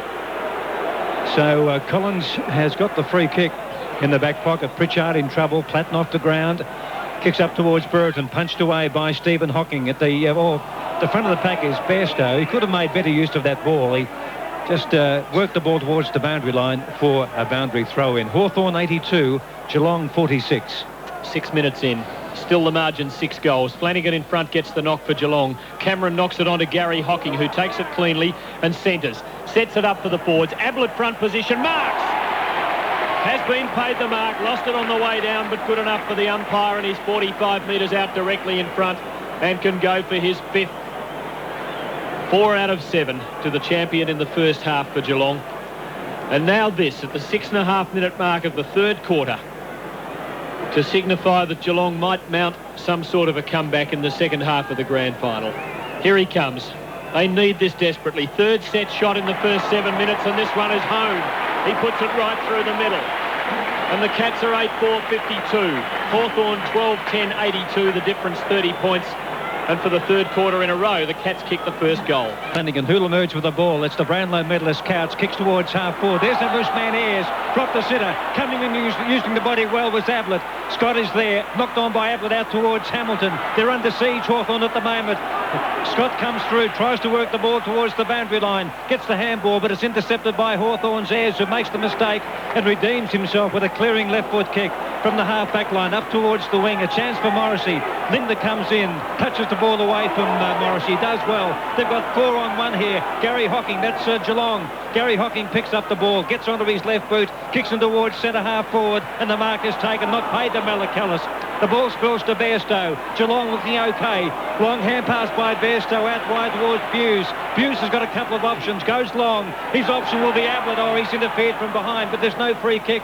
Should have been almost against Ablett. Kick off the ground by Langford up towards centre half back. The fluky bounce is not good for Buckenara, and it's not good for high.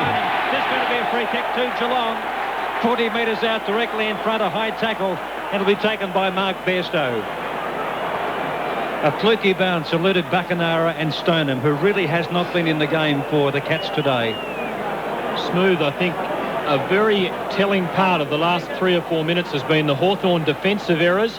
And even though it's looked to us as though they're in the ascendancy, in their own minds, I don't believe they feel they've got this match by the scruff of the neck. Mark Bairstow, 40 metres out directly in front. The difference is 30 points. It'll make it 24. Drop, punch for goal. He's put it through. So the Cats get the first 2 goals of the third quarter.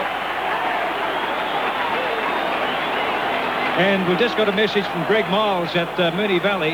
At half-time, the bookmakers were betting 20-1 on Hawthorn and 6-1 against the Cats. So maybe a few Cat supporters may have taken the 6-1. Thanks, Greg. And a vital thing, of course, happened there is I think we should keep our eyes on Darren Pritchard to see how bad that injury is, because if he doesn't go on with it and the loss of Platten, that will be quite critical the further this game goes. The Cats within 24 points. Buckenara had it in the centre and lost it, and Linda takes it away. Runs into a wall of Hawks, though, and has nowhere to go. There's a stack up, and umpire Carey comes in and will ball it up just outside the centre circle. 10 minutes into the third quarter. And I reckon the most telling 10 minutes, the most decisive for the Cats in the match so far. Deer the knock straight to Tuck. His kick ricochets off a teammate, though, and goes nowhere. Bairstow falls over the ball, and umpire Sheehan comes in and will bounce it again. 4-goal margin. The Cats are back in touch. At half-time, they just about lost touch when Hawthorn kicked those 2 goals in time on in the second quarter. We've got a ball game again. Flanagan gets the knock against Deer to Malakalis. Kick to half forward. Stoneham is against 2. It falls to Hamilton. A hand pass out wide to Couch. The Brownlow medalist long with the left boot. Brownless and Ablett. Brownless has got it! Brownless on the behind post has marked it. A great surging mark from behind. Ablett flew early, tried to take the screamer, was down by the time the ball arrived. Brownless timed his leap well and was up there and took it on his chest. He's against the behind post in the left forward pocket. He might run around, cut the angle. He does. He shoots. He has just scored a behind. He almost missed that. Put it right across the face. But the Cats are surging. Hawthorn 12-10-82, Geelong 9-5-59. That's the closest they've been for a long, long time. 11 minutes in the third term, 23 degrees. A magnificent day in Melbourne. Short kick in by Ayres is okay as he finds Langford. Langford plays on quickly, kicks out towards the wing on the outer side. Good use of the body by Whitman to get views underneath the ball. But the Cats have the players at the face at the workbench, picked up by Views. Gets it out towards Gary Hocking, tried to chop his way through. He might be penalised. No, the loose ball is free. It comes out towards Views again. Pumps the hand pass out to Gary Hocking. We really have got a ball game now. Hocking gets it out towards Couch. Couch now on the practice pitch area. Kicks in towards the 15-metre line. There is Stoneham. Stoneham running the wrong way. Looking for Malakella. Sees it centre half forward. Di Domenico coming late, but not in time. Malakella marks, plays on, kicks the ball to Scott, and Scott's marked 30 metres out from goal. Lindner's doing a power of work behind play. This game has swung 180 degrees in 12 minutes. Alan Jeans, I can see him to our right, the Hawthorn coach, at furrowed brow. Now he's 35 metres out, maybe a little less. Robert Scott has not been a dominant or significant player in this match so far. Drop punts for goal and has missed it. He's pushed it to the right. So Geelong go to within, or get to within 22 points. Hawthorn 12-10-82, Geelong 9-6-60. An extraordinary phase as the Cats are coming back. That should have been a goal, and they would have had their tails right up. Lovely kick from Mewers. Langford ran down the middle of the ground and Ablett didn't go with him. And Langford marks between half-back and centre. Great teaming by the veteran tandem. As Langford kicks long, lovely searching kick to half forward. Curran and Brereton, neither could mark. Who can run onto the ball? Stephen Hocking, hand pass to Buse, who backs his pace, doesn't win, has to hand pass defensively. Pritchard a long kick at a fly ball, up to the forward pocket. Dunstall first there, but can't get to the ball before it's over the boundary line for a throw-in Hawthorn's right forward pocket. And now Hawthorn needing the goal to settle. They lead 82-60, 13 minutes third quarter. Boundary throw in 25 metres out from Hawthorn's goal. Right forward pocket, punt road goal. There's the boundary throw in. There is Boss and also Curran. Curran wins, but straight to Bruns. Bruns' kick is a touch play on the call. Picked up by Buckenara. Buckenara kicks back towards the goal area where it's offline and through for a behind to Hawthorn. Geelong are 9-6-60 and Hawthorn 12-11-83. 13 3/4 minutes. As Darcy prepares to put it back into play. Looks thoughtfully at either flank. Had a look down the middle too, and then gets a lead from Hamilton into the back pocket. No one chasing the 19-year-old, who plays on and has a bounce, and then kicks along the members' half-back flank. Gary Hocking behind Kennedy, almost marked, but Bruns onto the ball but fumbled it. Got to get it at the first grab. Picked up by Morrison. Digby and Domenico has held Gary Hocking with an elbow to the face and is being reported. He came into Shepherd. He didn't just put the flat arm out, he swung the arm with the elbow pointed and got him right in the face. And Gary Hocking is still down, being attended to by 3 trainers. And umpire Sheehan is putting the notebook away after making the necessary insertion. Oh, the dipper, that's a bad one. Free kick to Gary Hocking, just behind the members' wing. And when he gets his bearings, he'll put Geelong back into attack, and he's got a face full of claret right in the mouth. And the fellow with the frizzy hair has just taken his time before he kicks the ball. Umpire Sheehan now pockets the book. Hocking puts down the ball. Just adjusts his socks. Blood streaming from his mouth, as you said, Tim. That was a bad one. He kicks to the wing and he's kicked it out of bounds on the full. So it's a free kick to Hawthorn, and that was an unfortunate incident in every way.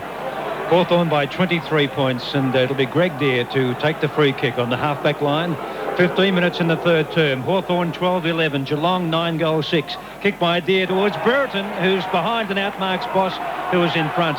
Brereton now revelling in this. Drop punt in towards half forward. Hawthorn player is down at centre half forward. He's getting him up now. Picked up by Anderson. Kicks in towards goal, and a terrific goal. Kicked by Dean Anderson from the left forward pocket. Morrissey's hurt himself. He's holding his left knee. But more importantly, some good work by Brereton and also Anderson, and Anderson capped it off with a goal. What's happened? Flanagan's run up the ground a dipper and chested him and given him a bit of a shove, and it's danger time for Geelong. They were getting back into this game. They can't afford to let that worry them, Stan. Canara had possession. Bairstow, a reckless tackle, gives away a free. It spills to Dippy and Domenico, and the umpire says play on. Hand pass to Condon, kick towards Curran and Dunstall, who are leading out to the outer flank, but it beats them over the line for a throw-in. Up towards the forward pocket, only about 30 metres around from the behind post, with the Hawks deep in attack again and rallying after Geelong kicked a couple of early goals and really threatened. Hawthorn 13-11-89, Geelong 9-6-60. Hawthorn by 29 points in their forward flank. That's Hawthorn, picked up by Brereton, to kicks into a player, Malakalis, picked up by Curran. A left foot kick by Curran in towards goal and has put it through. Two very good goals by Hawthorn in the danger period. The red flag was up, it was danger, but they've come through again. Hawthorn 14-11-95, Geelong 9-6-60, and they lead by 35 points. Yes, and just incredible, isn't it? I mean, how often do we see it with this Hawthorn side? Peter Curran's third goal, and when the Cats really had done extremely well for 15 minutes of this quarter, and it's all blown in about a 30-second little burst. Hawks by 35 points. At the centre bounce, Buckenara again with the ball. He's tackled but gets a hand pass to Pritchard, who storms out of the centre. And now the Cats under siege again from 60 metres out. Long kick to full forward is offline and through for a behind. Hawthorn by 36 points, so the status quo just about restored. And we're 17 and a half minutes into the third term, and the Cats' early attack, their assault on Hawthorn, has amounted to nothing. Pritchard's fourth behind in the game. Now Darcy, with the sun in his eyes, searching for someone. Linder leads up towards centre half back. That'll be his target. Bruce Linder, the chance here. Oh, he's out of position, but does well from behind. Gets a handball to the running Bairstow. On the attacking side of the centre, the lead from Brownless is terrific. Almost took his head off. That knocked him backwards as he was running out forwards. And there was so much pace on that kick from Bairstow. Brownless 55 metres out, directly in front. Goes for the drop punt. There's plenty on it. And it is a delightful goal kicked by Billy Brownless. That's his second. And Hawthorn can't quite shake them off. But as I said very early in the game, after Hawthorn got that good lead of 3 or 4 goals early, the Cats are playing catch-up football. Tom Hafey, Hawthorn 14-12, Geelong 10-6. Well, Bruce Linder started that, of course, because he really got a beautiful hand pass out to Bairstow, and it was a delightful pass. Brownless does look a bit dangerous from time to time, and now Scotty McGuinness has been miles behind in each lead that Brownless has actually made. He's only kicked the 2 goals, but I still regard him as a bit of a danger to them. Still a 30-point lead. The Cats have such rapid scoring power that it's not too great a margin. At the bounce, Deere beats Flanagan with a decisive thump, but Yates has the ball covered, loses it. Hawthorn Guernseys everywhere, but the Cats come away with it through Couch. He runs into a Buckenara tackle, gets a 20-metre kick, but Collins clears for Hawthorn. Oh, an easy mark missed by Buse on the centre line. Flanagan goes into assist, sweeps a wide hand pass, but straight to Ayres, who from the wing belts Hawthorn into attack. Up to the half-forward line, Dunstall front position, marks on his chest, and is within scoring range. Pushed to the ground after taking the mark, and 50 metres against Darcy will bring the man on the mark to the goal line. So a ridiculous defensive error, and Dunstall now will kick from point-blank range and could barely miss for his third goal. So it is a terrific battle at the moment, with Geelong desperately trying to cut into this lead, but each time they do, Hawthorn rallying and reversing it at the other end. And now Dunstall, not taking much of a run-up. He lines them up from the edge of the square and comes in and prods it through for a goal. His third of the grand final, and the Hawks top the 100 and lead again by 36 points at the 20-minute mark. 15-12, 102 to Geelong 10-6, 66. And already here we are at the 20-minute mark of the third quarter, and I'm going to say the difference. Umpire Brian Sheehan to restart play after that Dunstall goal and the 15-metre penalty against Darcy. From the centre bounce, and Flanagan wins. First possession out of the centre, knocked on by Flanagan. Swarm of Geelong jumpers there. Malakalis gets the handball out towards David Cameron. 45 metres out from goal. Pumps towards goal and has put it through. Terrific work by Flanagan in the engine room in the centre there to get it out. Geelong move to 11-6. Scoreboard just a little late. 11-6, 72 to Hawthorn 16-12, 108. Crackers. Well, if they can get back in, they've got to get the next goal, and this is very crucial for this game. But a lovely bit of play by Cameron then. He just balanced up and drove the ball through. But it was a good bit of play by Geelong, getting the ball out of the centre. But it's very next 5 minutes. Scoreboard attendance having trouble at the moment. It's 72 to 102. 30 points the difference. Now the Hawks with numbers force it about 30 metres out of the centre. The Cats trying to stand up to the onslaught, and eventually they force a ball up. Oh, terrific stuff, as Hawthorn just threw numbers and weight bodies everywhere to try and force that ball forward and then win a clear kick. And the Cats stood in their path, and it took 30 metres before they stopped them. At the bounce, Deer climbs high for Hawthorn and gets a 20-metre knock. Oh, bad bounce for Linda, lets Buckenara in, but his hand pass is bad. Taken by Bairstow, hooks it along the half-back flank, where Dippy and Domenico takes a good mark and gets roundly hooted for something that wasn't terribly attractive earlier. Kicks to full forward. No one can mark. Morrissey the chance. Beats off a couple of would-be tacklers. Swings the ball at goal and puts it through.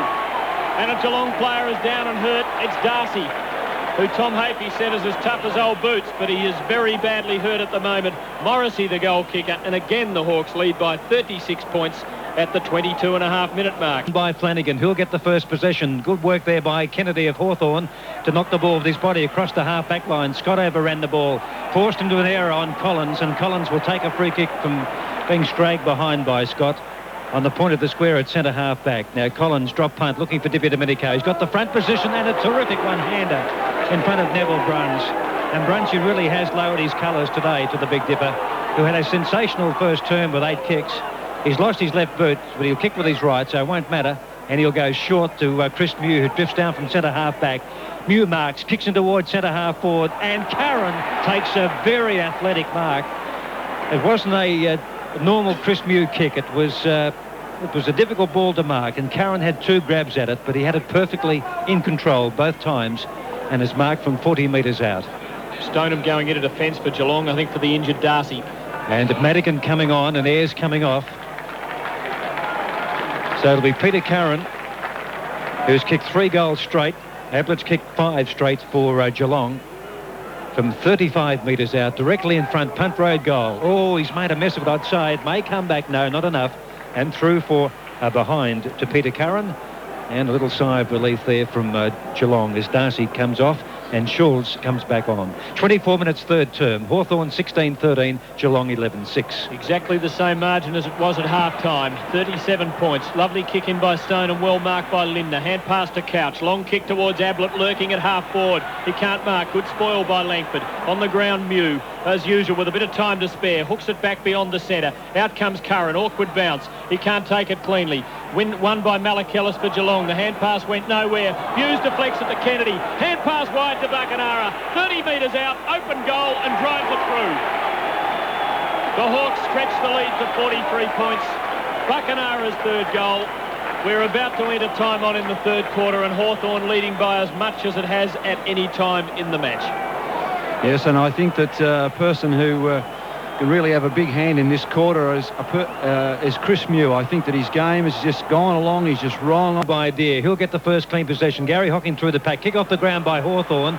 It could have been Anderson. Comes up towards Curran. Curran's on 50. Hand passes to Buckenara. Foot pass on the bounce towards Dunstall. Plays cat and mouse with his opponent. Screws the ball back in towards goal. And Stephen Hocking in front of Brereton has taken the mark. Tom, you wanted to say something after that last goal? I'm just saying how unselfish Hawthorn are. John Kennedy could have had a running shot at goal, but instead he just puts it to the better player or player in position, and that's typical of the way they play. Right, Schultz kicks the ball up towards the wing. Stoneham gets a push in the back. How many possessions for Stoneham, Jack? He's on the defensive side of the centre. He's had 7 possessions. Now Flanagan is by himself, but he ignores him and kicks up towards the practice pitch area where Ablett launched himself but didn't do much when the ball fell in front towards Madigan, who gets his first possession. The ball punched behind by Geelong as Hawthorn go forward. Linder going nowhere, looking for a hand pass. Luckily one goes out towards Buse. Buse now on the attacking side of the centre. Comes in towards full forward. Up goes Ablett and takes a terrific mark. 40 metres out directly in front. He's kicked 5 goals straight, Gary Ablett. Now 1.5 minutes of added time in the third quarter, and Hawthorn leading 115-72, and probably another 3 or 4 minutes remaining in this term. So if the Cats can get a couple, they might be within range, but it's been catch up all day. Ablett 5 straight. Hawthorn by 43. They led by 40 at quarter and by 37 at half-time. Ablett coming in, drop punch for goal, and it is another perfect Gary Ablett kick. 6 straight to Gary Ablett. Geelong 12-6-78. Hawthorn 17-13, 115 after 2 minutes of added time in the third quarter. Well, what can you say about the man? I mean, he really is quite a mercurial player, and his ability to launch himself there, I felt for John Kennedy, who was in front, he got an unbelievable thrust out with Ablett's right boot. But Ablett, they've got to give him more support and more assistance up there, and Scott and players like that have got to get underneath him and crumb more. 37 points, Hawthorn's lead. Flanagan cleverly wins the ball out of the centre. Kicks long towards Brownless, one out. Can't mark. It falls towards Ablett. He's got a chance, but he's taking it the wrong way. He trips. Taken away from him by Collins. Good stuff by the young defender, who chips a pass beyond half-back, and Buckenara takes the mark. Moment of peril for the Hawks. But even Ablett couldn't rise to the occasion then. Buckenara short kick to Deere, who takes the mark just behind the centre line. Ayres as often has gone to the dressing rooms for Hawthorn, so they have 2 badly injured players. Kick by Deere to half forward. Beats the pack. Boss gets to it just inside the boundary line, but can't keep it in. Takes it over for a throw-in on Hawthorn's left half forward flank. 28 minutes into the term. Hawthorn by 37 points, and Skeeter has the feeling that Mark Boss is feeling the heat.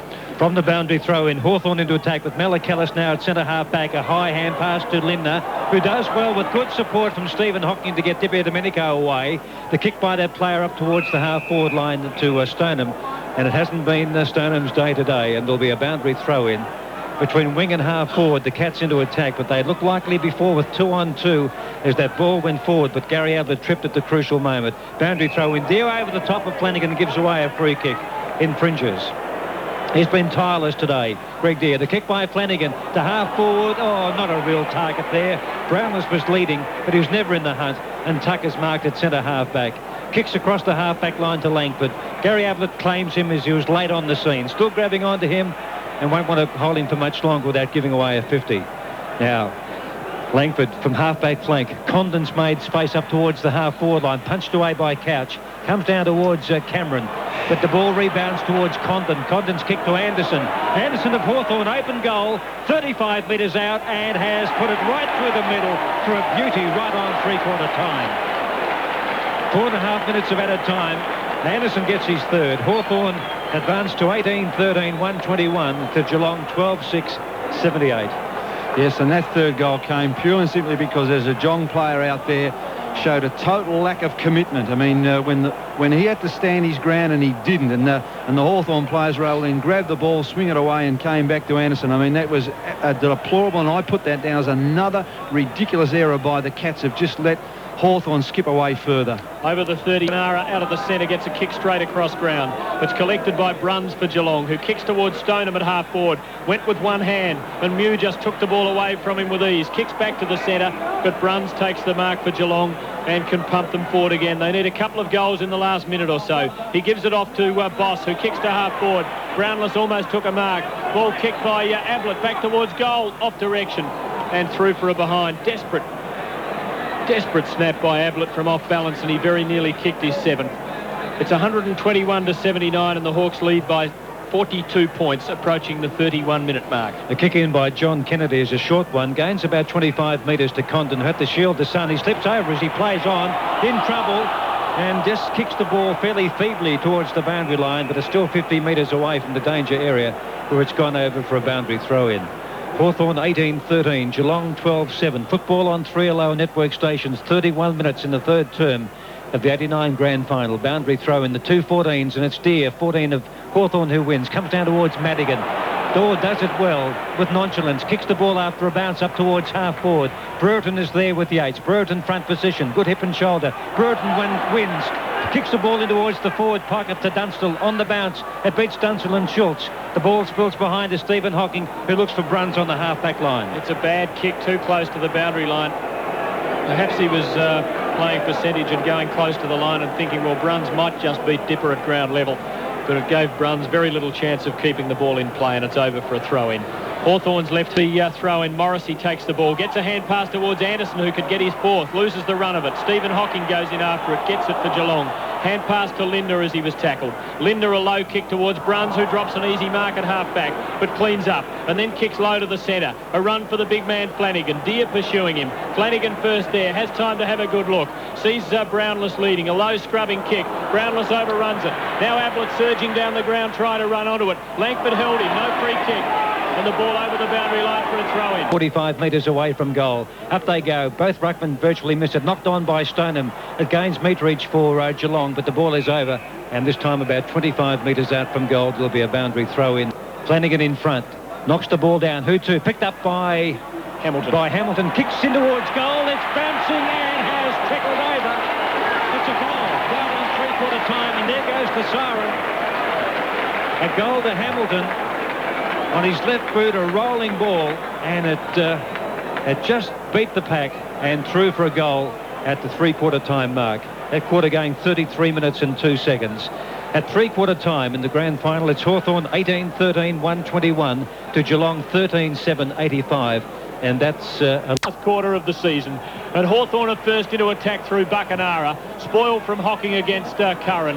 At the base of the pack is Gary Hocking. And Stephen there with him as well, but neither can collect the ball cleanly. And umpire Sheehan will bounce it on Hawthorn's attacking end of the centre square. So about 35 metres forward of the centre for the Hawks, up towards half forward. Hawthorn 121, Geelong 85. From that ball up, the ball knocked down. Tuck applies a tackle. The ball comes out towards Malakillis. He took his eye off the ball. Oncoming player was Buckenara. Handball onto Anderson. Anderson goes to Dunstall and is marked 45 metres out on an angle. Right forward pocket or half forward flank to the main scoreboard end. But Malakillis just lifted his head to see who was oncoming. It was Buckenara, who won the ball onto Anderson. His foot pass found Dunstall. The difference, 7th mark to Dunstall. Kicks. Cross goal to the far pocket. Curran flew high. No one can mark. Off fingers and a boundary throw in. 68 seconds of play in the final term of the grand final. Hawthorn 121, Geelong 85. Hawks deep in attack, and a goal might put it beyond Geelong's reach. Curran, a beautiful knock to the back. A flying shot by Whitman is not marked by Dunstall on the goal line. He might have had it, but it was just punched away from him at the last minute. Taken by Buse. Lovely long sweeping hand pass to Linder. He gives a hand pass straight to Kennedy. Kennedy gives it to Anderson, who's inside 50. Lines up for his fourth, but misses. And so still the Hawks a bit jittery. I don't believe they think they're home yet. They're 18-14, 122 to Geelong 13-7, 85. The difference 37 points, 100 seconds into the last quarter. Kick in by Yates with the bandage just above his right knee. Has gone short to Gary Hocking on the half-back line. Hocking's left foot kick looking for Flanagan. And Flanagan lost sight of it for a moment, but changed direction and eventually took the mark, probably with the sun in his eyes. Flanagan on the half-back flank. Kicks up towards the wing where Stoneham is marked in front of Chris Mew. Not a big influence on the game so far. Stoneham on the defensive side of wing. Kicks up towards half forward. Hawthorn seem to have the numbers. No mark paid. Madigan is there and so is Couch. The umpire has spotted a free. It's going to Couch. It's going Geelong's way. He's about 60 metres out from goal. Now Ablett's dropping back with Brownless. They might need a crummer. It'll be David Cameron if required. But he must go long. He does. To give Ablett a chance to mark. He flies high, but in front or to the side is Langford, who outmarked him or really outjudged him, really. And Langford takes the mark at fullback. Tired-looking kick from Couch. The Cats have played 3 3/4 tough finals. And it's a hot day. Bad kick from Langford, and it's marked by Bairstow at the 50-metre line. To goal, he'd have to kick at 60 metres. He ignores a lead. He goes for distance. Unloads a big one to full forward, where the target is Ablett. Langford has him covered well. And off their hands, it goes through for a behind. Geelong need goals. We're 3 minutes into the last quarter, and the Cats 86 trail the Hawks 122 by 36 points. Yates off and Darcy back on. Now Langford at the punt road goal, searching for a target. Deere gives him one as he leads across the ground. But he comes towards the northern side. The broadcast side as Madigan got up high spectacularly. Handball out of the pack from Malakillis goes to Buse, who fires towards goal, but he's offline and has put it through for a behind to Geelong. 3.5 minutes final term. Hawthorn 18-14, 122. Geelong 13-9, 87. 35 points the difference. String of behinds. 1 to the Hawks, 2 to the Cats. The Hawks had one other shot which missed everything. And now Langford looks into the sun and shields his eyes. Decides where he's going and goes almost down the middle, just to the members' side thereof. Plenty up, no one able to mark. All Hawthorn as the ball comes to the boundary line side of the pack. Madigan palms it to Collins, who just gets a kick before being unloaded. Towards the wing, taken by Morrissey. Great stuff as he burns off Boss. Kicks towards Brereton at half forward, dives after the ball and spills it when he looked as though he had it. Taken by Darcy, who tried to do too much and was tackled ruthlessly. Picked up by Brereton, hand pass to the Dipper. Intercepted by Darcy, who atones for his error and forces the ball over the line for a throw-in. It's still a great contest. The ball up towards Hawthorn's half-forward flank, right in front of the members. Hawthorn by 35 points. They led by 40 at quarter time, so there's been little in the game since then. But the initial break to the Hawks. Boundary throw in as Brereton tried to take it himself. Couldn't do so. Picked up by Stephen Hocking. Handball to Malachellis from the half-back line. Kicks in towards the centre, where it's been marked by Flanagan. He's anxious to play on.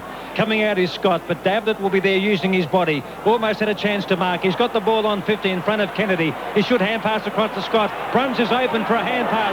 He does accept the hand pass. Bruns, 25 metres out, has put it through for a goal. He's kicked it. Geelong's 14th. Kicked by Neville Bruns. Hawthorn 18-14, 122. Geelong 14-9, 93. And that's continued the trend of the first goal of the quarter again to the Cats. So what we've got to do now is that they've got to break the tension still in the air here. The Hawks lead by 29 points, but the Cats aren't letting this go without a struggle. Flanagan beats Deere and gets it down to Buse, who can't get a kick. It's taken by Whitman, who kicks Hawthorn forward, and Morrissey, who's got better as the game wears on, takes it, hand pass to Pritchard, short kick to Buckenara, lines them up from 45 out and puts it through. And yet again, the Hawks have been thrown the challenge and they have responded with class and determination. And Buckenara it is who kicks his fourth goal. And Hawthorn 19-14, 128 leads Geelong 14-9, 93. Yeah, and that's it. They've just got the answers all the time, haven't they? You mentioned Jamie Morrissey. He hasn't had much of a run on the ball, but what he's done has been all class. He just makes something out of nothing. A wonderful performance there. One-handed mark.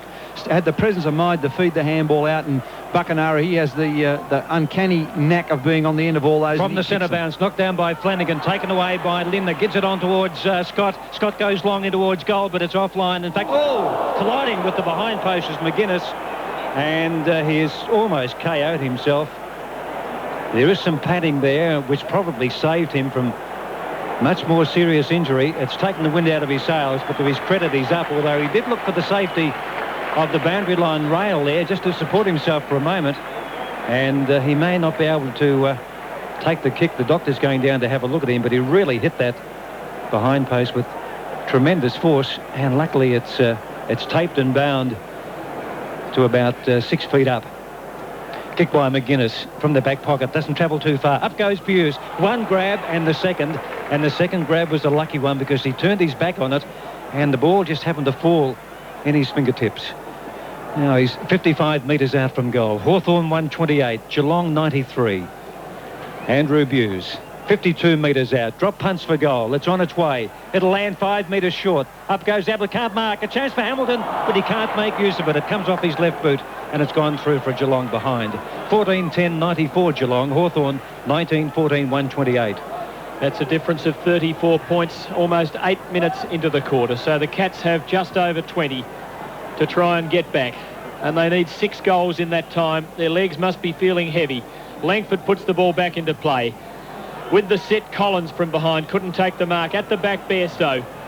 Swings the ball along the half-forward flank for Geelong. Cats have man in front, and it's Malachellis who takes the mark. Free kick for Shepherding. No,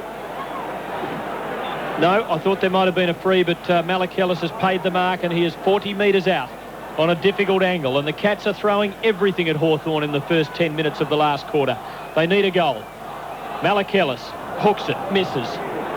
And so another chance goes begging, and the Cats have kicked 1-4 in 8.5 minutes in this final term, and they trail by 33 points, but they haven't given it away. By Langford to Pritchard, but it goes beyond him, and marking in front of Di Domenico is Bruns. Now Bruns on the half-forward line, squares it towards Malachellis, and Flanagan from behind, third in line, has marked about 45 metres out from goal. It's his 8th mark. He'll kick from 50. to the punt road goal. Flanagan from 2 paces, drop punts. It's on its way. There's plenty on it, and he's beaten the pack by about 10 metres, and he's put it through for Geelong's 15th, coming at the 9-minute mark in the final term. Geelong 15-11-101. They're back to 27 points now. Hawthorn 19-14-128. And a great display. Crackers, you want to say a bit about the big fella because he's going really... They share the honours this time. There's a scrimmage and the Cats win it out of the centre. I think it was Buse. Stoneham runs with the flight of the ball and can't mark. Hits the ground. Diving after it, Stoneham. Hand pass to Malakellis just outside 50. Short pass to Ablett. 30 metres out. Slight angle. 10 minutes into the last quarter. It's a replica of the third so far. The Cats look fresher. The Hawks still, I don't believe, are sure that they've got this grand final won. And the Cats are throwing everything at them, trying to mow them down. But what a formidable foe they have to cut down as Ablett lines them up for number 7. In he comes. It is good. He's done it. And the difference is just 21 points, 10.5 minutes into the last quarter.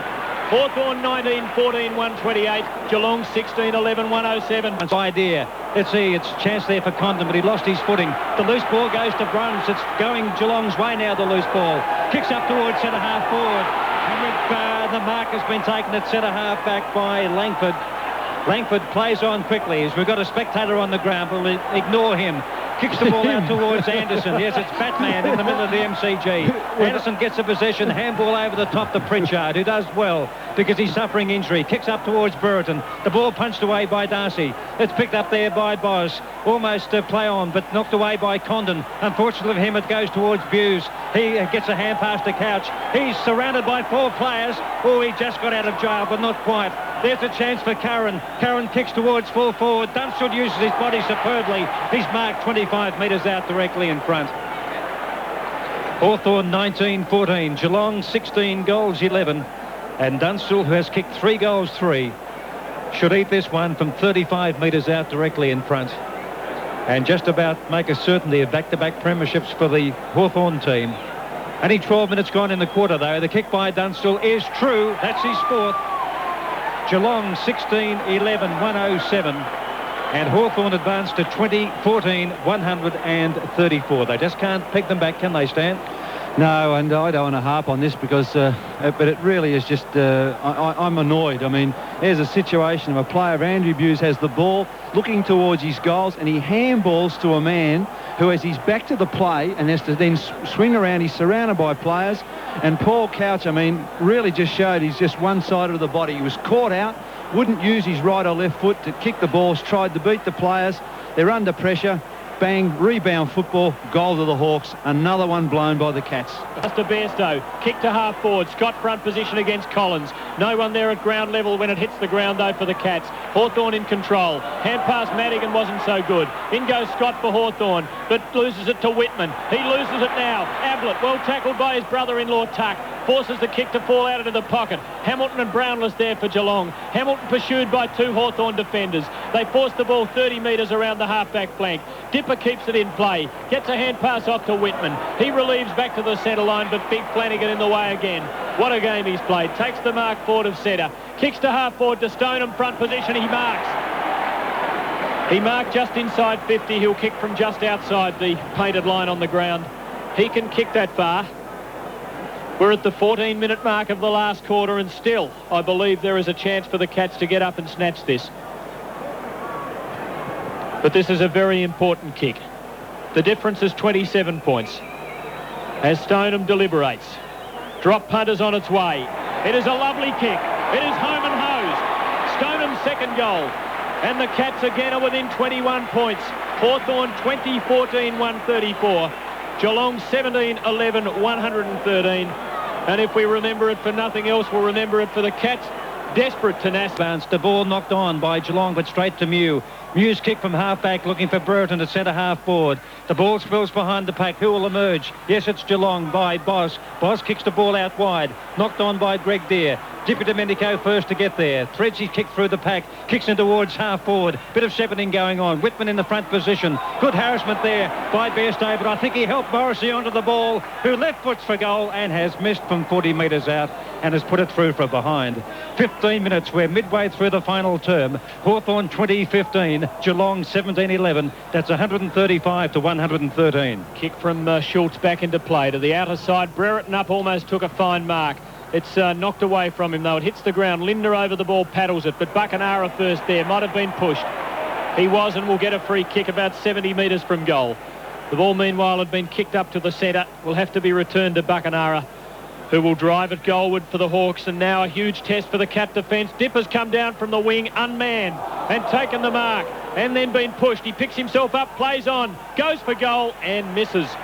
So Hawthorn with 2 opportunities wasted.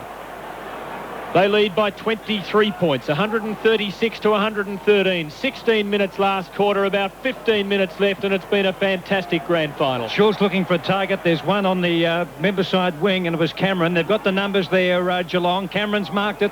Yes, he's being paid just outside 50. So he picked the right option, Schultz. He could have gone anywhere. Now, let's see.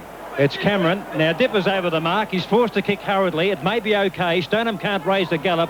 Mew does well, uses his body, kicks the ball back towards half-forward, where the mark is almost taken there by Whitman. He's on all fours, hovering over the ball. The ball spills towards the 50-metre line. Hawthorn still relentless, going forward. Picked up by Cameron. Kicks the ball across the half-back line. Geelong have the numbers. Tucky is there. He's outnumbered 2-1. Getting there first is Buse. Buse on the half-back line. Kicks it to Hamilton. On the bounce. Can he get away from Madigan? No, doesn't try. He tries to kick beyond him. He does. Up towards Ablett. One grab, not the second. Mellikellis. He's always trying to pick up the ball in the forward pocket. He'll need support. Gets his left boot in towards Couch, in towards centre-half forward. Punched away by Langford. Helped on by Deere. But a high tackle on a Hawthorn player. And Hawthorn get out of jail with a free kick. But it was legitimate.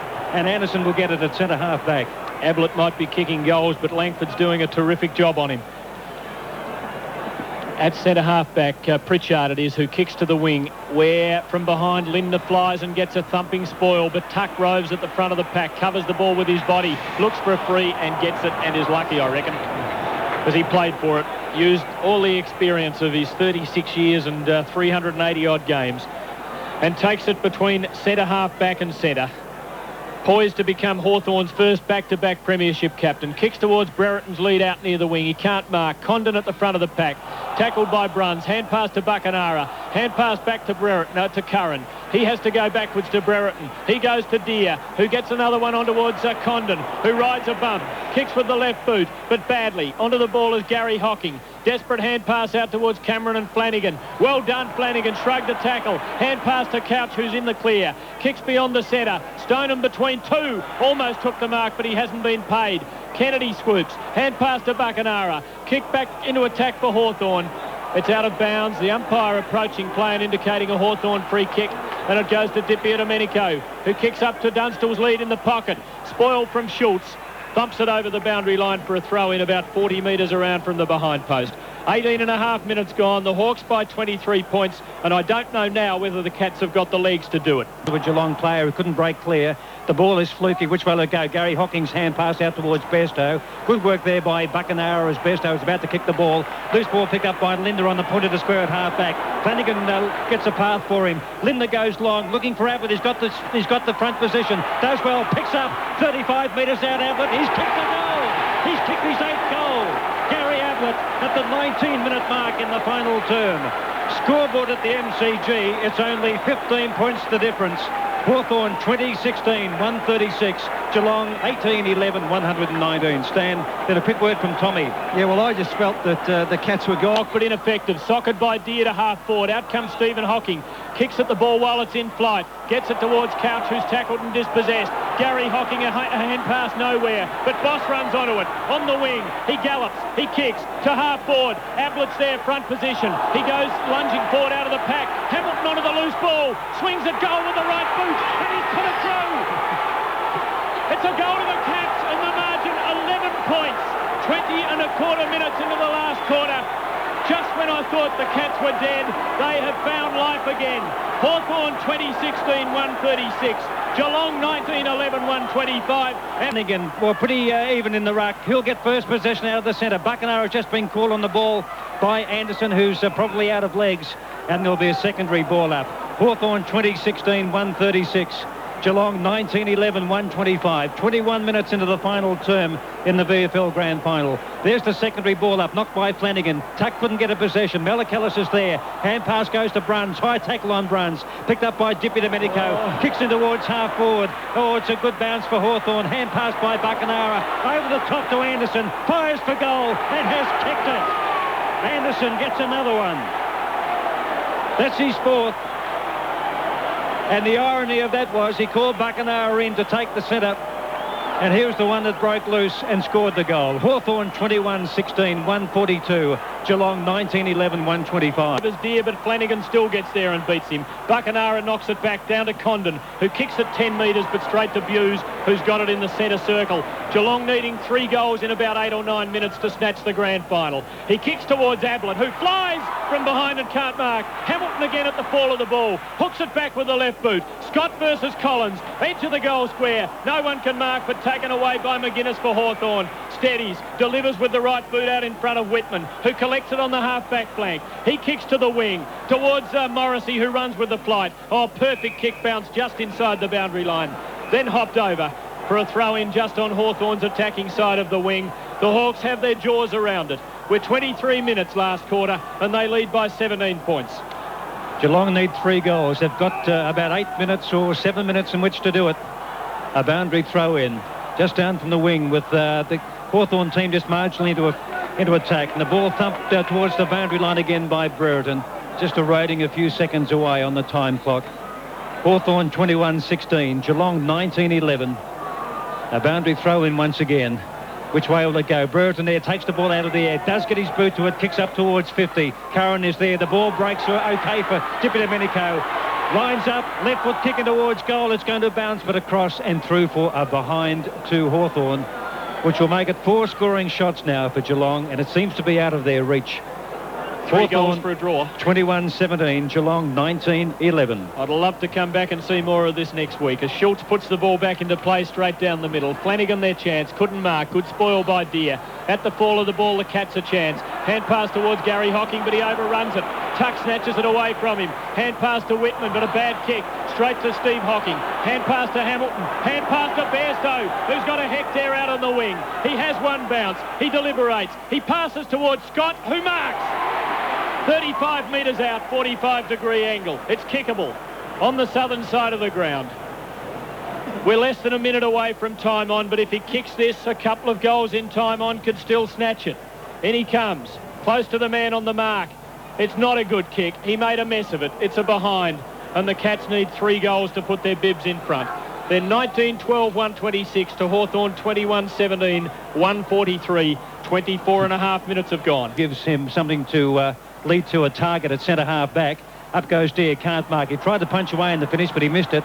The ball comes down. The chance here for Couch. Couch is short kick into the centre, where he's found Mellicallis on the attacking side of the centre, but just a bit too short there, Geelong. Kick by Mellicallis, a long one, looking for Ablett. He's got his body in front. Langford does reasonably well. Off the pack, Langford all gets the good bounce. It could have gone to Scott, but the luck of the draw there. Brun shows courage, but Dippy Domenico, they both show courage. It's just outside Geelong's 50 at centre half forward, and there'll be a ball up 60 metres out from goal. Into time on by 13 seconds in the grand final. About 4 minutes remaining. Hawthorn 21-17. Geelong 19 goals 12. A ball up. Centre half forward. The Cats into attack at the punt road end. Up goes Flanagan. Deers work tirelessly. Thor Flanagan does well. Gets it down to Buse. Hand pass on towards Stoneham. Can he produce something in the dying moments? He can't. He's been outpointed today by Mew. And there'll be a ball up again. This time the angle has been increased for Geelong and the distance decreased by about 5 metres. Just outside 50 in front of Bay 13. I apologise if you're sick of hearing it, but if they can't get one from this thrust, I think it's over. Flanagan and Deere, the 14s. What a contest it's been. Buckenara gets a hand pass out of the pack. He goes for the refuge of the boundary line and finds it. Geelong's half-forward flank, but a long, long way from goal, about 80 metres out on the southern side as they kick to the Jollymont end of the MCG for those who know the ground. Deer gets the knock at the throw-in towards Dippia Domenico. The battling Bairstow, who's been heroic for the Cats today, fights for it but can't keep it in play, and it's over the line. The Cats last came to the MCG for a grand final 22 years ago, and that Richmond-Geelong game is still remembered as an epic, but perhaps this one will rival it. As at the throw-in, it comes to Geelong's attacking side. Hand pass gives Bruns a chance. 40 metres out. Centering kick for Brownless. Sets himself. Ablett's marked it. He can go for the grand final record of 9 goals. He's on an horrendous angle, but it's not the bad angle. He's in the left forward pocket, so for his right boot he can do it. We're at the 27-minute mark, and yet again, this must be life number 9 for the Cats. In comes Ablett. He's done it! The Cats live again. The margin, once again, 11 points at the 27-minute mark. Stanley Alves, can you speak? Oh, yes, I can. And I look, there's a lot of people here today who barrack for Geelong, and there's a lot of people barrack for Hawthorn, and everybody else has just been treated to a magnificent display by that man, Ablett. He is giving his side a chance, and oh, look, there's only a couple of minutes left, but with a bloke like that down there, if they can get the ball down quickly, and they're lifting with Flanagan doing well in the ruck, this game is still up for the grabs. Despite all the silly errors and mistakes they've made, they can still win this, the Cats. It's been a 10-goal quarter. Centre bounce. Up they go, knocked down by Deer. First possession goes to Whitman, gets Hawthorn going forward, eroding seconds on the time clock as he kicks wide out towards the practice pitch area. Condon goes to ground. He loses possession to Neville Bruns.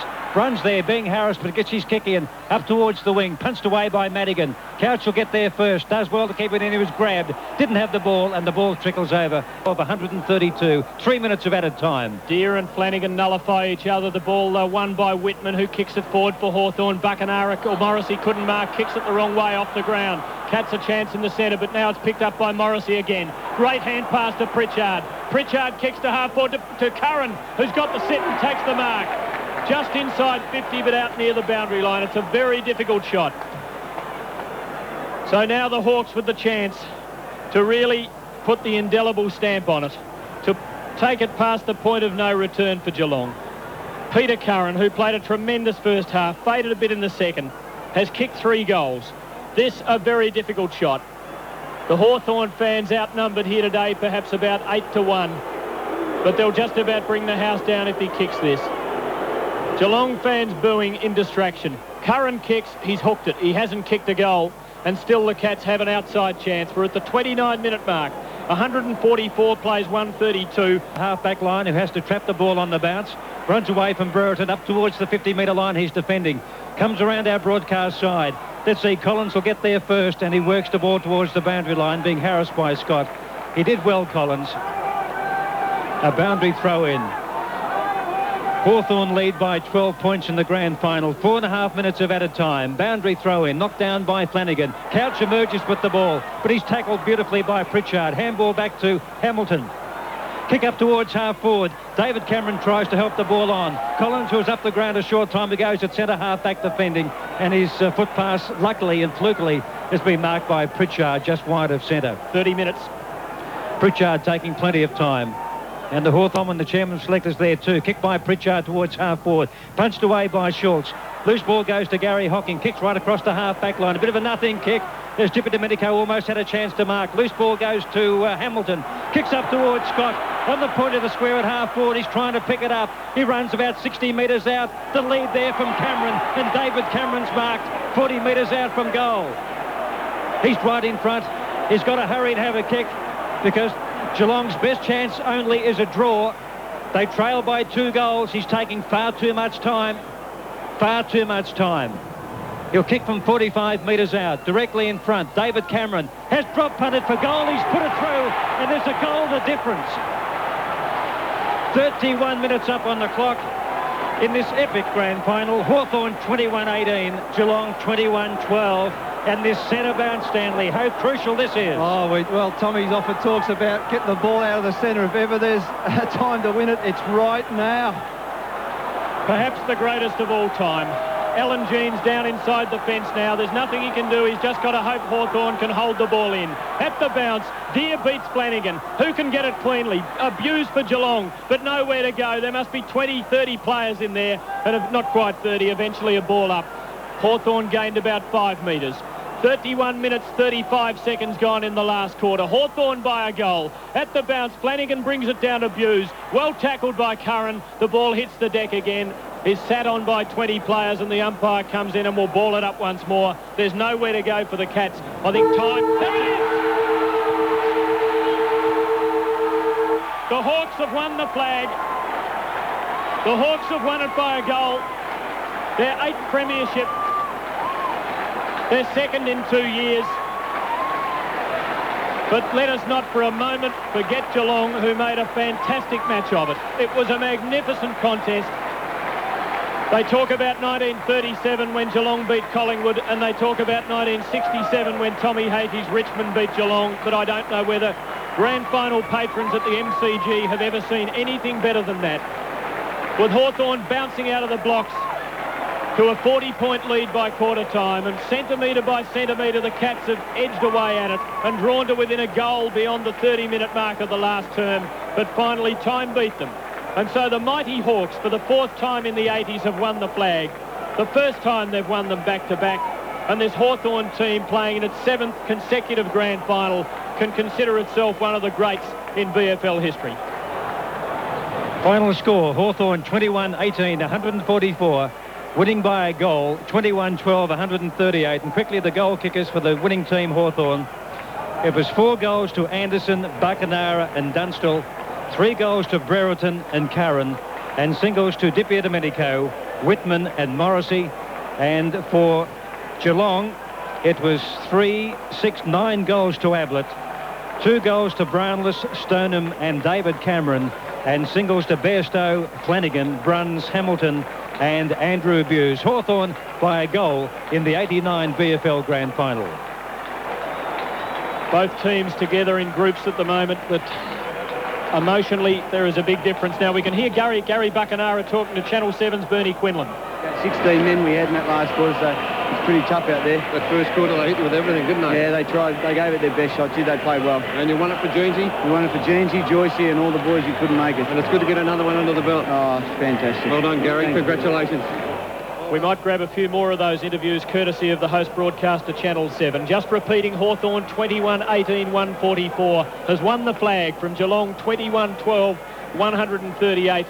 But I don't know whether there has been a more gallant loser in the history of VFL football than Geelong.